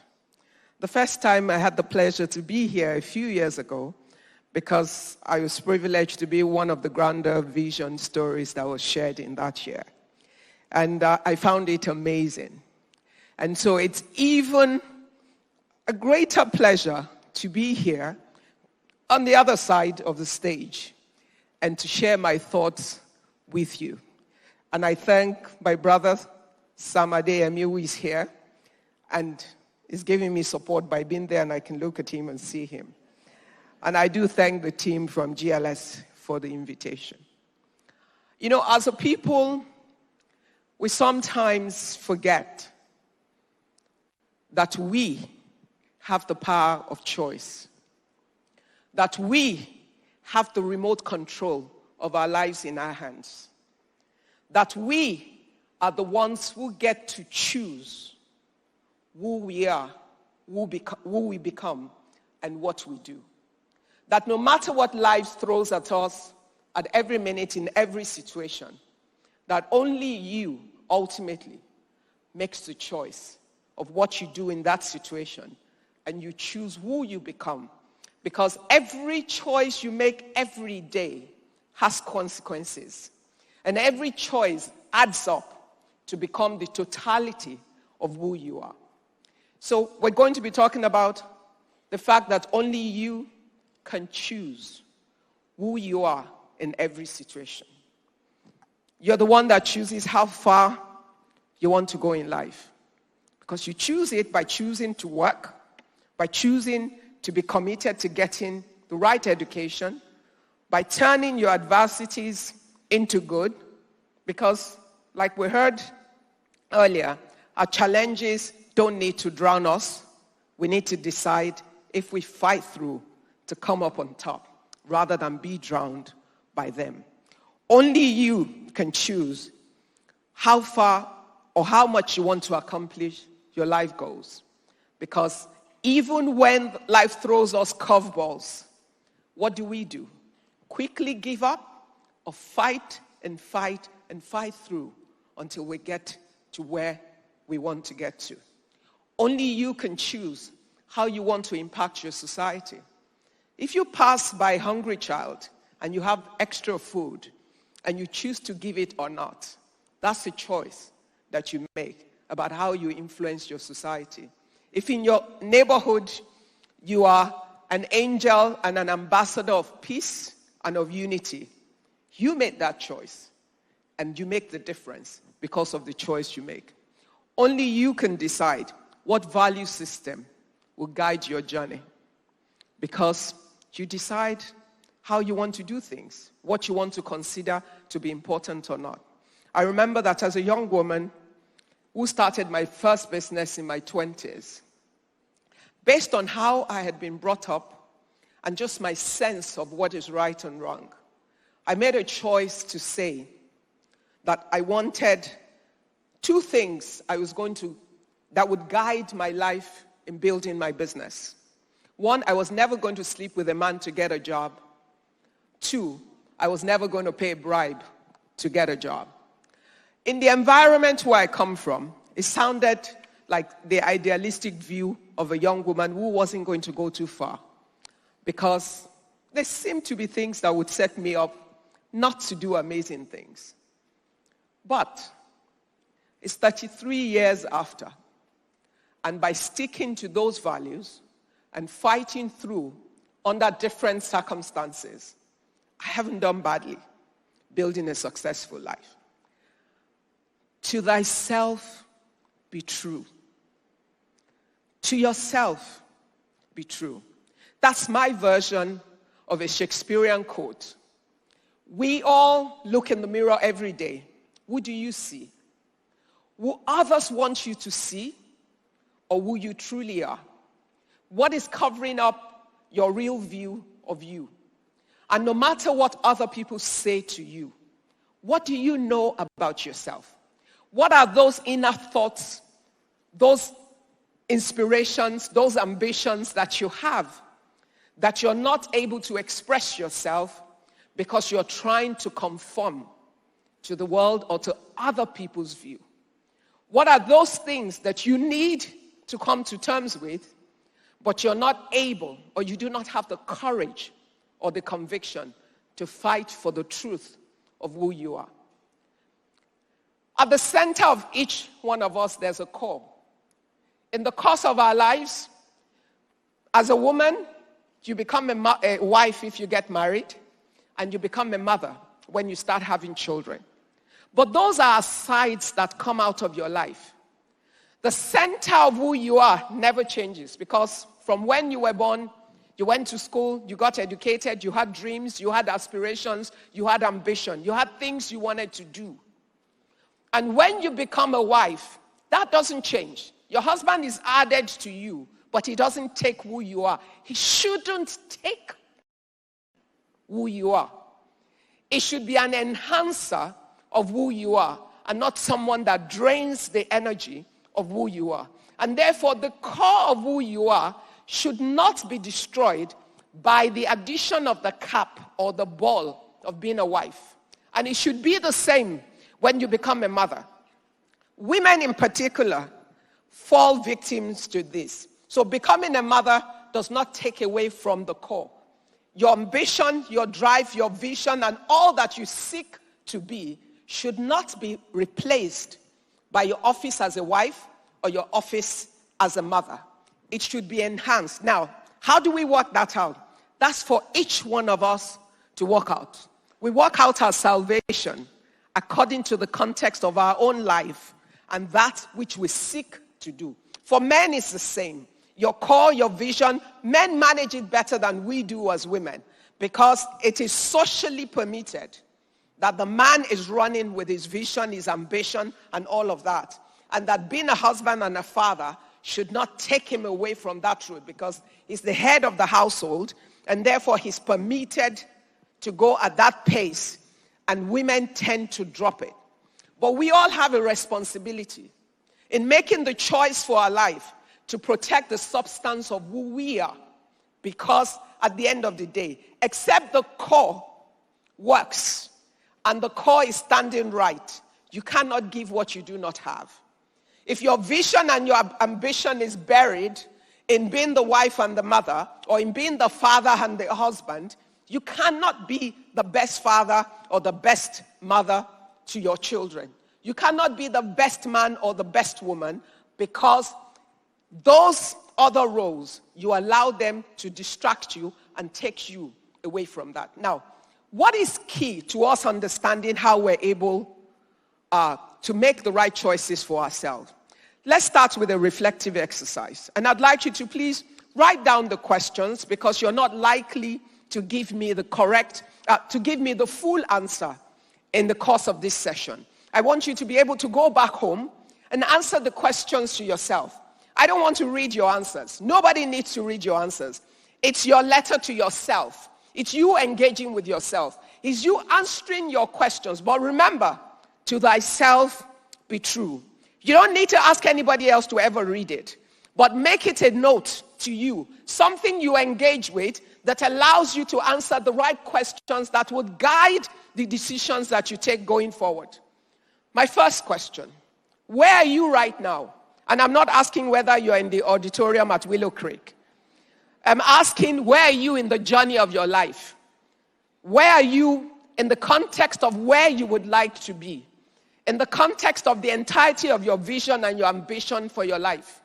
Where are you right now? At what stage of your journey are you? Is it a place of satisfaction or dissatisfaction? Are you where you want to be at age 50, at age 30, at age 70? Where are you right now? And answer that question honestly to yourself.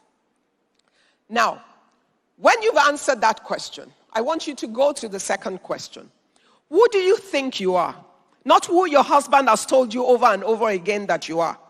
Not who your boss has told you that you are. Not who your neighbor has told you that you are. Not who your mother told you all the years of your life that you are. What is your self-perception of you? What is your view of yourself?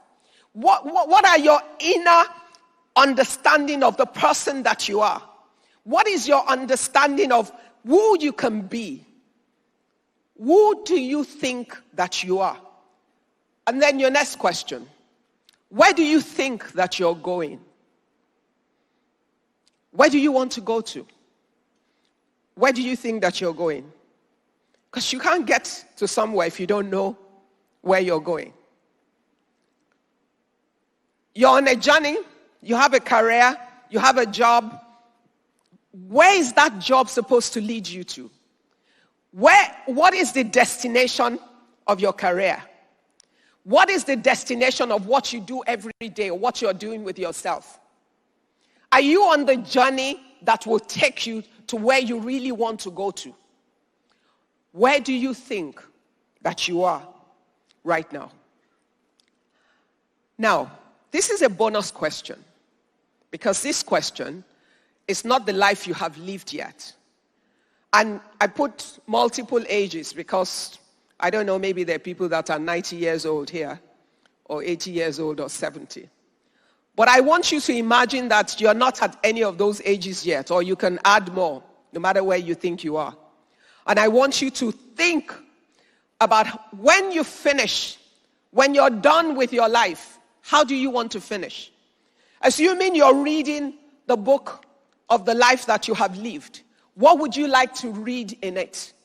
What would you like your legacy to be like? What is the story of your life that you would like to be told? When you're done, how do you want your life to end? If today is your last day on earth and you had to read a book of the life that you had lived, what would you like to read in it?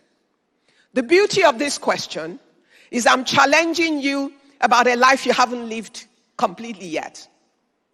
Because if you have a picture of how you want to finish, if you have a picture of how the last day of your life, if you have a picture of what you want your legacy to be, you can go back and do a gaps analysis between where you are now and where you want to be. You can fill in the gaps and then decide to start mapping out how you want to live the rest of the days and it doesn't matter if you have 5 years more, if you have 10 years more, if you have 50 years more. It's about you living more deliberately and intentionally rather than living accidentally. Many of us live life anyhow. In my country, my people will say, they just live, Sha. Which means you just live a life. You just follow the crowd. You're just a part. You know when you go to a train station or you walk into the underground station like in New York and you have a crowd just moving and you're just part of it. Nobody can see you distinctively in that crowd because you are lost in the crowd because you're not standing out. You're just leaving, and too many people are part of the crowd. It's amazing how many people have the title leadership who have nothing that they're leading by. They're leading people, they're follower leaders, as I call them. Leaders who are themselves followers, and they're leading others to just follow. There's no distinctive agenda or vision driving their movement, and they take others along with them. What is your vision? How do you want to end? How do you map out the journey from where you are now to how you can finish according to the plan? Yesterday might be gone, but it's never late. As long as there's today and there's a tomorrow, you have a chance to reset your life according to your own plan. You have a chance to make the choices that serve your own vision, that fit into your vision, that serve your purpose. You have a chance to reset. You have a chance to start. You can live many lives in one life by the choices that you make. But more than anything else, you can live the life that you want to live, not the life that you've just been given. Because you have the power of choice. Sometimes you pay a price to make that choice. You pay a price to restart the journey. You pay a price to reset the agenda for your life. But in doing that, you set yourself up to be able to finish and finish well according to your plan. Because the remote control is all yours. It's in your hands and you're controlling it. Now, what drives your choice? Your values, your goals, your ambition. Because every time you make a choice, there are consequences to your choices. Every time you decide to go left or right, there are sacrifices. There's opportunity costs for A or for B. If you don't have an agenda set, you cannot know why A is the best one for you and not B. Will it just be about the money? Or will it be about values? Will it be about what is right or what is wrong?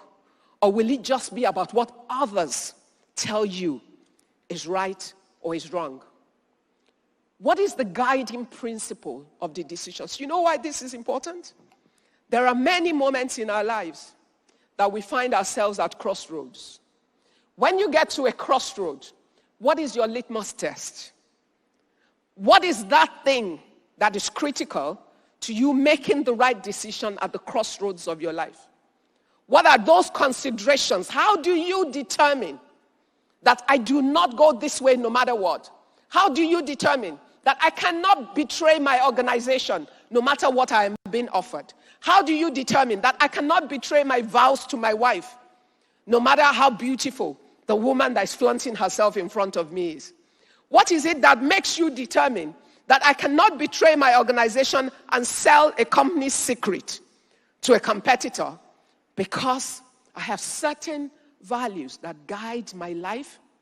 And also, when I finish the book of my life, I want it to read, here lies a man of honor. Here lies a man of dignity. Here lies a man of character. Here lies a man who lived and you could take his word for it. Do you consider common good or just personal good? Because guess what? Common good always turns out to be personal good. What is good for your neighbor and your community will ultimately be good for you. Because it means that we have societies that will work better. And when our communities work better, they work for all of us. And we need to be bigger than self if we want to be true leaders. Visionary leadership requires that you see beyond the immediate, that you can see for the long term. That as a father in a house, the reason you do not consume all of your income is because you're planning ahead for your children. You're thinking about when they would go to college. You're thinking about having some reserve fund in case there's a family emergency. Oh, you can go drinking, you can go clubbing, you can do many things that some of your peers might do. But you can also plan for your family because you're right thinking and you're a responsible person. It's the same as you move into the corporate organization or into your community. How do you take the right decisions? What guides those decisions for you? Common good, personal good. And what is the backbone of the value system that drives it? Your faith? I'm a Christian. Maybe many of us are. But we're not all Christians. But I haven't seen one faith that makes you think of doing evil rather than good. I was raised a Muslim, who then became a Christian. So I understand what it is to be on both sides. But I also understand that the commonality of good in the society is something that we can all relate to. And to establish that, I've decided that we would look at Mahatma Gandhi's 7 social sins. I don't know how many of us have encountered it before. The 7 social sins by Mahatma Gandhi. And within those sins, he's talking about wealth without works. Do you want to make money without working? It means that you're going to steal. It means that you're going to be a corrupt leader. It means that you're likely to be one that will do the things that you shouldn't do just because for you, it doesn't matter how you do it. It's more important how you achieve what you want to achieve. If you destroy what is in common interest just so you can have what you want, then at the end of the day, you're a sorry sight. I was having a chat behind the scene before we came, and I talked about a person who takes money that is meant for public health in a community and steals it to send his child to have the best education in some top school and to buy the best car. But then, what happens? His son driving his best car has an accident in a location close to the area where he didn't build the hospital he was supposed to build. And there wasn't enough time to get him to the next hospital in the next town. And so the child dies because there's a lack of medical help, which he stole the money, and that was not provided. Jungle justice or justice of nature? Wealth without works. If you do all these Ponzi schemes and you're looking for quick and easy ways to make money, or you sell drugs and you destroy the lives of many people's children, or you do stuff that puts the lives of others at risk, that's you making money without really wanting to work. Pleasure without conscience. Oh, your best friend's wife is beautiful, and every time you look at her, you lust after her. And she's game, so you're game too. Pleasure without conscience. Ultimately, you pay a price. Knowledge without character. It doesn't matter how smart you are. If you're a man of no character, you wouldn't last long in a career path because you would soon be shown up. So I'm saying it doesn't matter how good you are at your job. Pay attention to do things right. Be a man of character. Be a man of civility. Be a man of dedication, a man of diligence. Be someone who can be trusted. Let your handshake be worthwhile in a transaction. Commerce without morality. Anything is good in business as long as you can make money off it. Is that really what we want? That we will make money at all costs? I remember there was a stage of my business life that the government of my country had a change of policy overnight. And 15 years of business was about to be shut down just based on the government policy overnight. I had a choice. Either to choose an illegal route to continue in business. And it seemed I could reasonably explain it. That if God has established my feet upon that business and something went wrong, God will understand. But I also knew that God is not a wicked God, and that if he established my feet upon that rock, he would not kick the rock from under me. So I had to find creative, innovative ways to continue without compromise. And that I did. And at the end of the day, based on my faith and my moral code on how I was brought up, I found new ways to rule in the space of my business and to do things differently. So commerce without morality is not something we want to do, because ultimately somebody is paying the price, and it's usually the society or other people. If you sell, look at all the opioid cases. Somebody was making money off selling opioid, but many families were crying, even as companies were making money. We need to think about that. Bottom line is good for all our businesses, but bottom line at all cost can't be good for the world. And ultimately, it's bad for our business, because it will come back to haunt us. Science without humanity.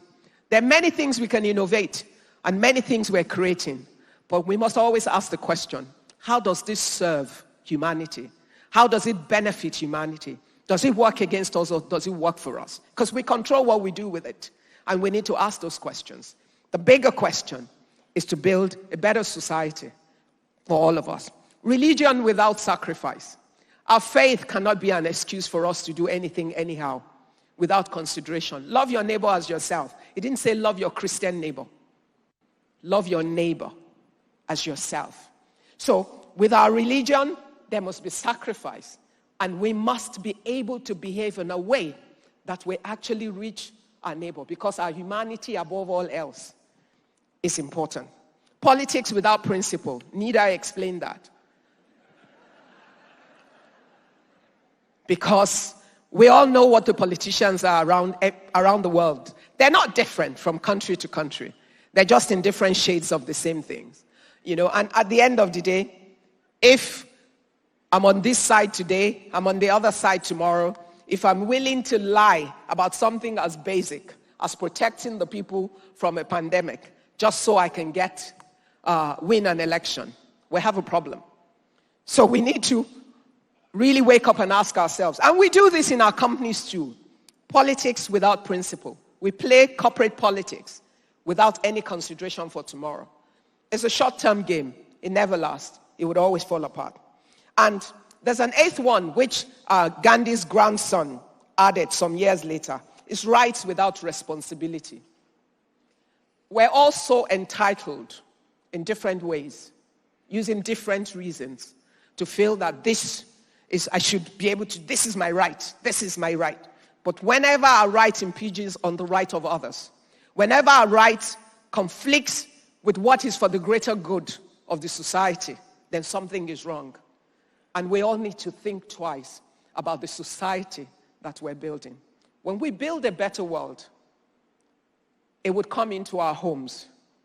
When we build a better world, by simple principles that affect different parts of our lives, we will build better corporate organizations. We will build better communities where we live. We will build better countries that will work for all of us. But even more, because we cannot live in isolation in a world that is totally linked together, we will build a better world where we will all be sustained, be provided for. I have a simple principle that comes from my chemistry degree. Too much plus too little is equal to enough. Some nations have too much. Some people have too much. Some people have too little. Some nations have too little. But when we work together to make sure that the basics of all of us, individuals, communities, corporates, and nations are taken care of, we'll all have enough and we'll be happy in our own estate. Let's build a better world so you can have a better life.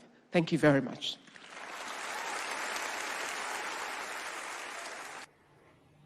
Wow, apa respon kita terhadap tantangan Ibu Kartini Internasional atau Kartini Era Modern terhadap kepemimpinan kita?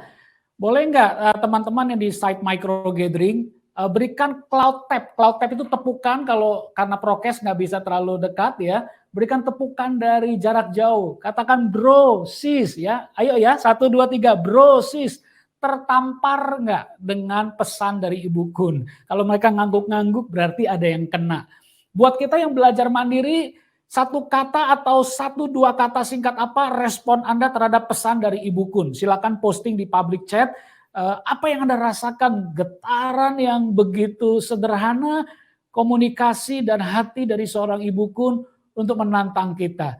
Silakan post respon Anda, apa yang Anda dapatkan. Wow, ya, apakah atau ya, posting di sana respon Anda sesuatu yang bisa berarti kena dengan Anda ya.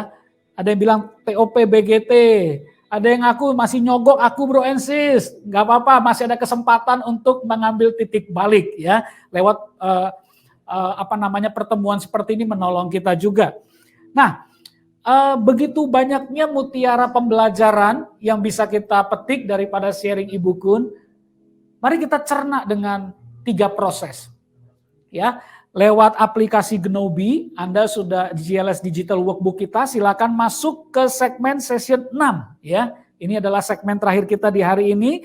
Masuk ke session 6. Proses pertama yang kita akan jalani adalah terima tantangan di kartu nomor 1 dari Ibu Kun.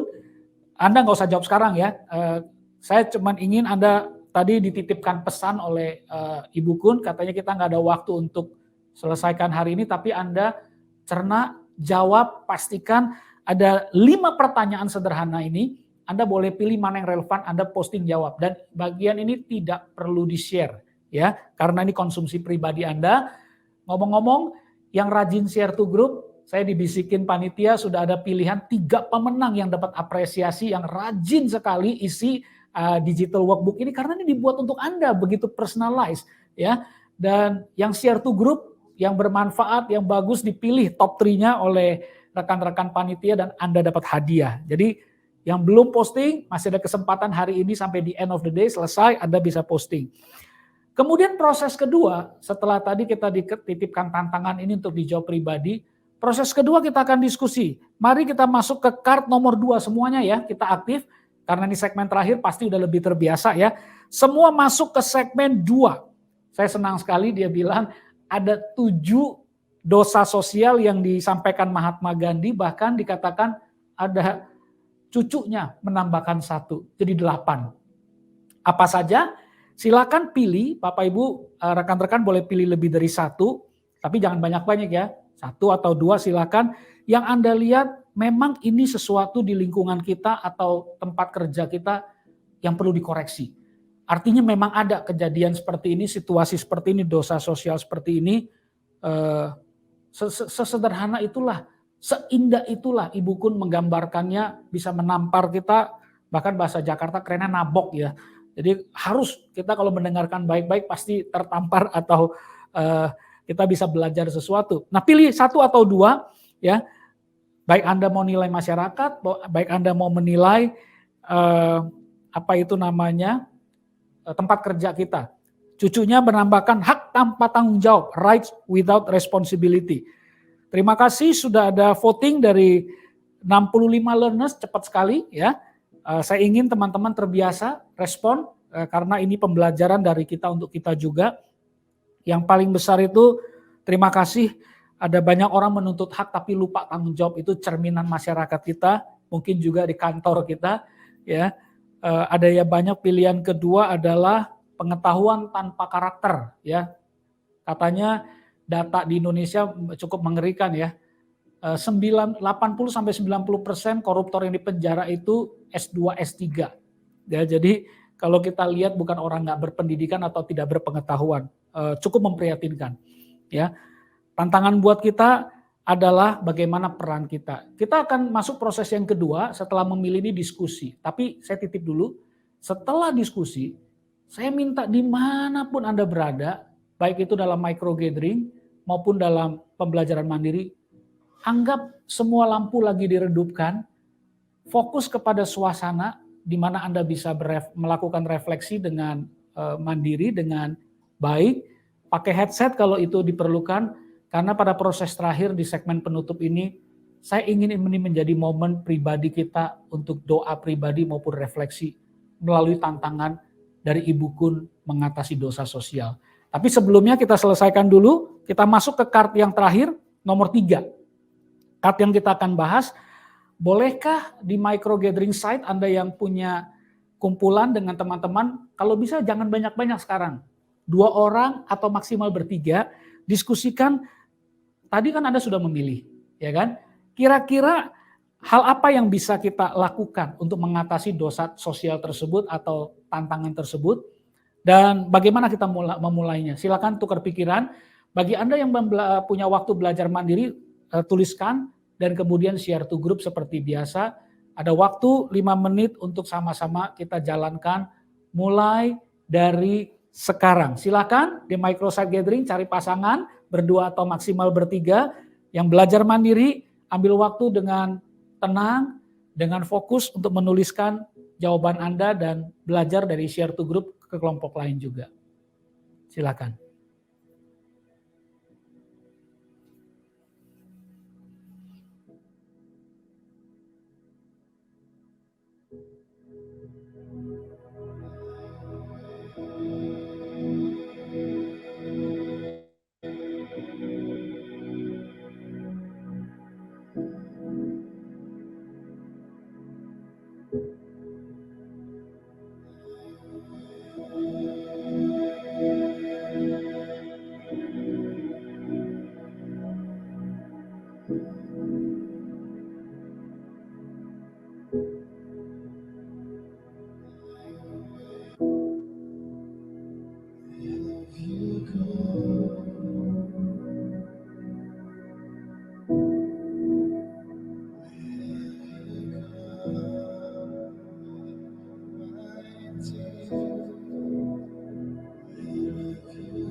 Masih ada waktu 1 menit terakhir untuk rekan-rekan di microsite gathering maupun yang masih ingin mengisi di GLS Digital Workbook Anda masing-masing. Jangan lupa share to group. Terima kasih.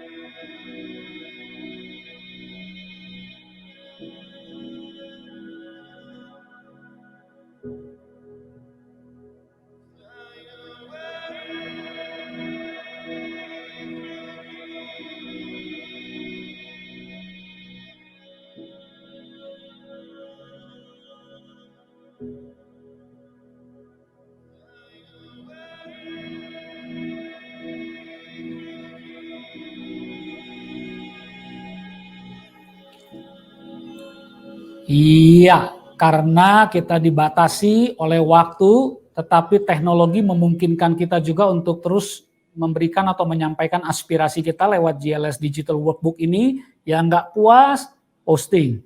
Ya, tuliskan pemikiran, hati atau perasaan yang Anda ingin komunikasikan melalui pertanyaan diskusi tadi juga. Baik, tadi saya sudah menantang 2 proses pertama, kita akan masuk dalam proses terakhir. Bolehkah saya undang kesediaan teman-teman betul-betul menikmati waktu jeda, waktu hening, waktu pribadi kita masing-masing untuk bisa mencerna apa yang tadi sudah kita terima. Lewat sebuah refleksi lagu yang mungkin banyak orang sudah dengar, Anda juga sudah sering dengar, tetapi begitu relevan untuk kita maknai hari-hari ini. Lord, make me an instrument of your peace. Berapa banyak dari Anda yang berkata where there is hatred ada kebencian. Izinkan saya menaburkan kasih. Ketika ada yang sakit, ketika ada yang ragu, saya bisa menawarkan iman. Ketika ada perasaan despair, putus asa, nyala api kecil pengharapan itu memberikan semangat buat satu orang yang kita temui. Bersediakah Bapak Ibu kita semua tidak memikirkan yang lain dulu, tapi betul-betul katakan Tuhan, kalau ini menjadi doa saya pada siang hari ini, satu panggilan apa? Satu api kecil apa? Satu cahaya kecil apa yang bisa saya bawa?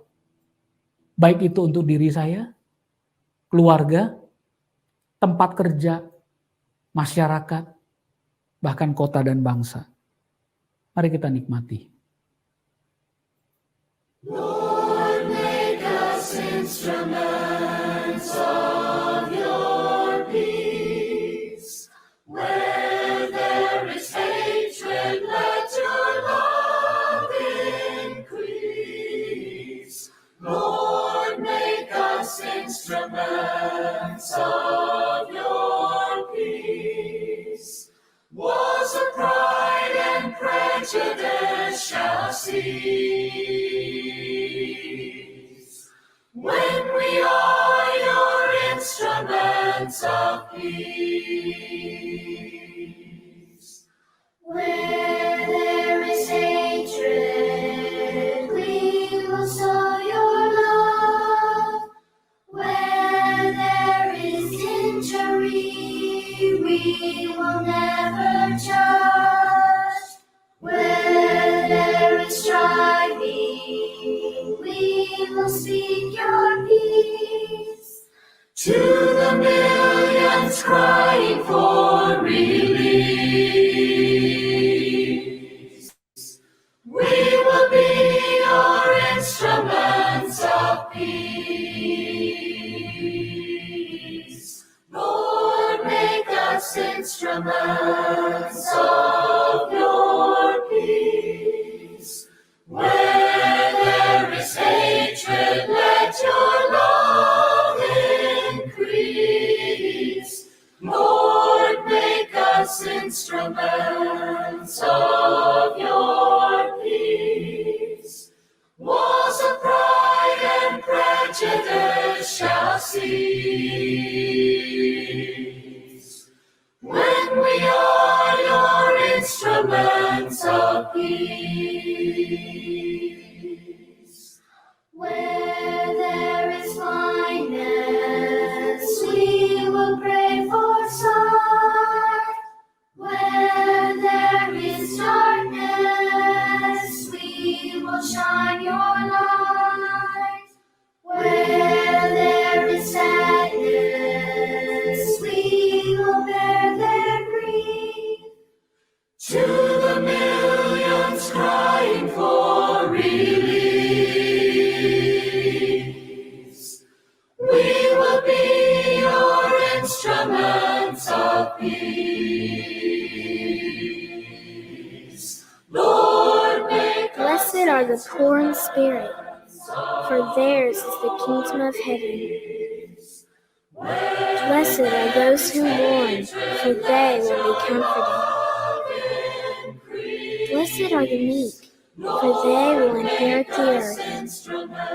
Blessed are those who hunger and thirst for righteousness, for they will be filled. Blessed are the merciful, for they will be shown mercy. Blessed are the pure in heart, for they will see God. Blessed are the peacemakers, for they will be called sons of God. Mari kita berdoa. Saya akan pimpin dengan cara Kristiani, dan bagi rekan-rekan yang memiliki keyakinan lain, silakan menyesuaikan. Lagu Make Me as Your Instrument of Peace ini merupakan jawaban dari tantangan sesi yang baru kami dengar, ya Tuhan. Dari seorang wanita yang kami kagumi karena keteladanannya, bukan karena posisi semata. Yang kami kagumi ketulusannya dalam menyampaikan pesan yang dia hidupi, bukan dari teori yang dia pahami. Segmen ini yang disampaikan Ibuku Nawosika ini berjudul Only You Can Choose. Hanya Anda dan saya yang dapat memilih. Bersediakah Bapak Ibu rekan-rekan kita memilih? Tuhan, jadikan kami instrumen of your peace. Memang beruntung kita tidak ada di Ukraina dan Rusia hari ini. Tidak ada bom, tidak ada rudal, tidak ada peperangan yang kita rasakan secara fisik. Tetapi tentu tidak fair kalau kita hanya berkata beruntung kami tidak di sana. Paling tidak kita ikut mendoakan penyelesaian secara damai. Dan paling tidak kita juga berpikir jangan sampai tidak ada pemboman, tidak ada peperangan, tidak ada rudal secara fisik, tetapi terjadi secara mental, secara hubungan. Ada rudal kata-kata negatif yang kita keluarkan. Ada bom penghakiman yang merusak orang lain. Ada senjata yang kita tembakkan untuk memojokkan orang lain tanpa kita sadar. Dan kita mau bertobat hari ini, katakan Tuhan, ampuni saya. Make me an instrument of your peace. Bagian mana dari lagu ini yang Anda mau terima menjadi tantangan? Pembawa harapankah? Pembawa kesembuhankah? Pembawa sukacitakah? Pembawa hal yang menghangatkankah? Pembawa pengampunankah? Pembawa imankah? Setiap kita ditantang punya satu hal yang kita bawa kembali, yang kita jaga apinya supaya tidak padam.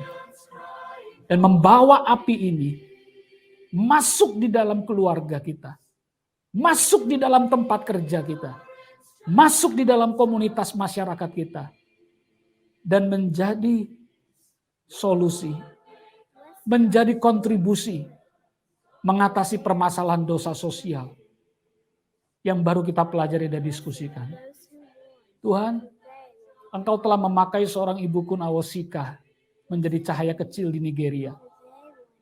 Jadikanlah kami cahaya kecil di negeri kami, di bangsa ini. di kantor kami, di keluarga kami, dan untuk hidup kami sendiri. Di dalam berkat nama Tuhan Yesus. Tuhan yang sudah memberi kepercayaan buat kami untuk memilih. Biarkanlah kami belajar memilih yang terbaik untuk kebaikan orang banyak. Terima kasih Tuhan. Setiap kita yang percaya bahwa kita bisa membawa lilin kecil pengharapan ini kemanapun kita pergi. Sama-sama kita katakan, amin. Kita berterima kasih sekali buat rekan-rekan yang sudah mengikuti dengan atentif, dengan fokus pembelajaran ini, karena memang di tengah situasi pandemi di mana tidak bisa berkumpul secara keseluruhan, komitmen belajar dengan kesungguhan itu membuat perbedaan. Ya, jadi minggu depan akan ada line up pembicara narasumber yang luar biasa sekali dan lebih banyak. Jadi siapkan hati, tidur yang cukup sebelumnya, dan waktu yang terkonsentrasi untuk kita bisa belajar. Dan minggu depan adalah minggu generasi milenial, anak-anak muda. Pesan-pesan yang dibawakan juga dari narasumber yang luar biasa dari kaum milenial untuk kita belajar dan punya pesan yang kuat bagaimana menghadapi perubahan. Dan sekali lagi, teman-teman yang tadi ada beberapa yang mengalami kesulitan, katanya mungkin sinyal, akses ada yang kurang, ada kabar baik buat Anda semua dan buat kita. Ya, dalam aplikasi GLS Digital Workbook ini akan diberikan nanti link untuk Anda menonton ulang maksimal 2 minggu, akan diberikan informasi nanti via email, linknya lewat email maupun lewat aplikasi GLS Digital Workbook. Jadi Anda tidak rugi, Anda bahkan akan diperkuat. Yang suka mengulang karena ingin mendapat pendalaman, you can do it. Jadi panitia sudah memberikan ruang untuk 2 minggu bisa diberikan. Jadi kita berterima kasih juga buat panitia untuk kemurahan hatinya, dan tentunya kita bisa gunakan untuk pembelajaran kita. Dan kita akan kembali ke Studio Semarang karena bagi-bagi hadiah untuk Anda yang sudah luar biasa mengikuti kuis, mengikuti tantangan, mengisi tantangan selama proses pembelajaran, Anda layak mendapat hadiah. Bukankah begitu Mr. Benny dan Madam Lucy? Ya, pada banyak hadiah yang siap dibagikan. Thank you Mbak Julian. Iya, ternyata GLS ini memang ini ya, generous, istimewa. Ya. Istimewa, generous ya. Selain Betul. bagi-bagi link, mau bagi-bagi hadiah juga ya. Lucy Iya. berarti bisa ikut GLS 2 minggu kamu. Setiap hari nonton ulang. Setiap hari nonton ulang sampai apal. Iya, betul sekali. Dan minggu depan ya, yang tentunya Ben, pembicara milenial. Wah, betul. Kita banget ya Ben ya. Iya. Jadi minggu depan kita akan bergabung bersama kita ada sekitar 200 orang. Iya. Ya, millennials yang akan bergabung ya di Sabtu depan. Jadi pastikan ya kita lebih semangat untuk mengikuti GLS Days tuh. Iya, tapi sebelum saya membacakan pengumuman untuk yang minggu depan, saya akan juga membacakan bagi-bagi hadiah nih ya. Ternyata di Gnobi itu asik banget ya. Betul. Bisa banyak ada games dan juga quiz. Nah, saudara harus ikut supaya bisa mendapatkan kesempatan untuk mendapatkan hadiah. Seperti yang tadi sudah dilakukan ya. Ada beberapa kriteria-kriteria dan juga games dan juga quiz yang sudah dilakukan di Gnobi. Yang pertama ini kita akan bacakan pemenang dari kriteria wajah antusias. Ternyata nggak cuma kita aja ya. Antusias. Coba kita minggir sedikit ya. Ini pemenangnya.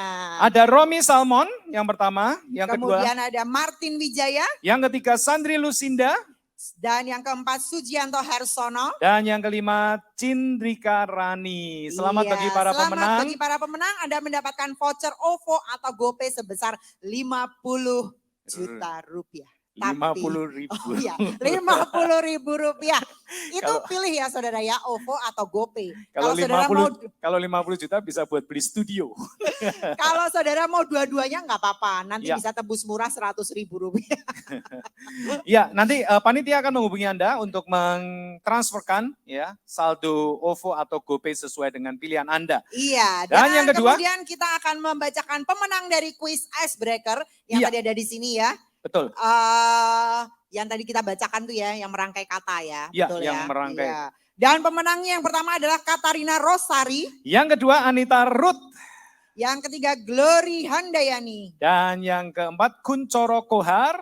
Dan yang kelima Erwin Kosasi. Wow, Anda juga mendapatkan voucher OVO atau GoPay sebesar 50.000 rupiah. Iya, lumayan bisa beli kopi ya kan. Iya.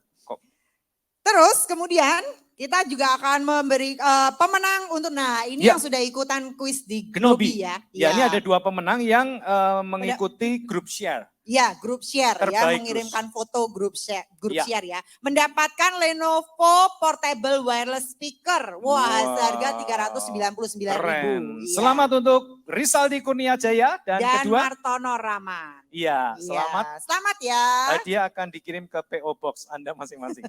Enggak. Akan dikirim melalui email. Oke, kemudian ini ada pemenang juga untuk kuis tebak tokoh pemimpin. Iya, yang Anda mengikuti dari Yang Gnobi. mengikuti di sini secara onsite ada yang ikutan nggak? Nggak ada ya? Ikut ya, tapi pasti. belum menang ya?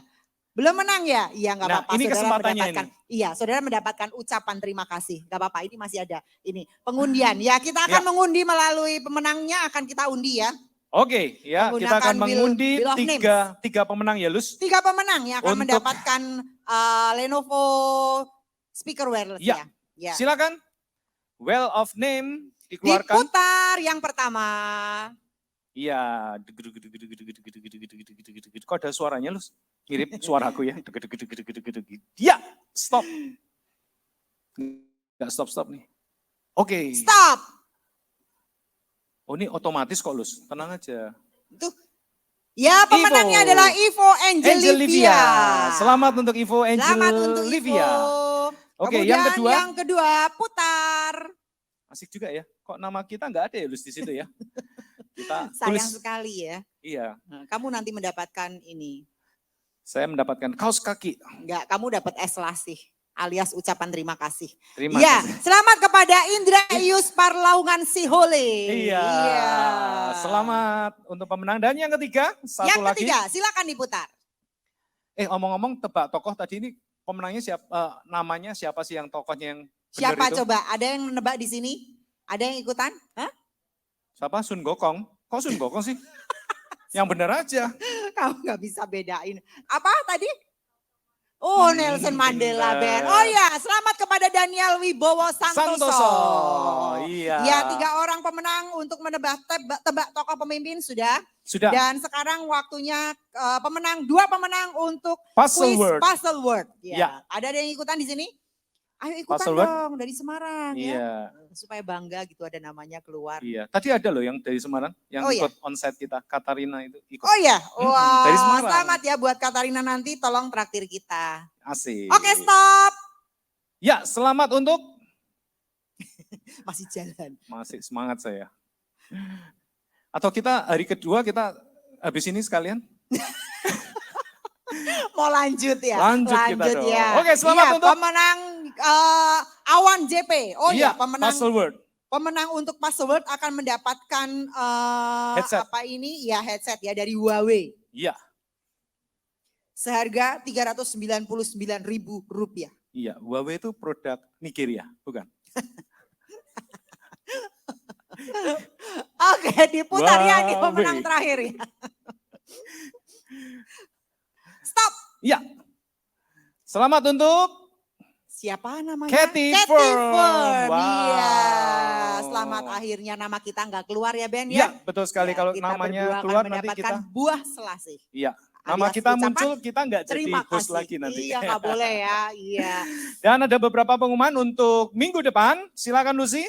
Iya, untuk minggu depan link dari webinar minggu depan akan dibagikan melalui email saudara masing-masing ya. Pastikan Anda mengecek email ya hari Kamis atau Jumat ya untuk mendapatkan linknya.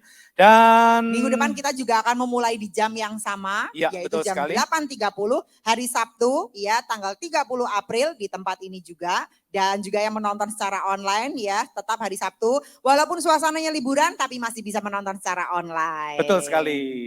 Luar jadi biasa. Gimana? Tetap hari ini semangat. Kita mau lanjut langsung atau kita selesaikan hari ini? Ya, Ben, ya. Iya. Dan terima kasih untuk semua Anda yang mengikuti The Global Leadership Summit 2022 ini. Iya, dan saya Lucy. Saya Benny. See you next week. Yeah.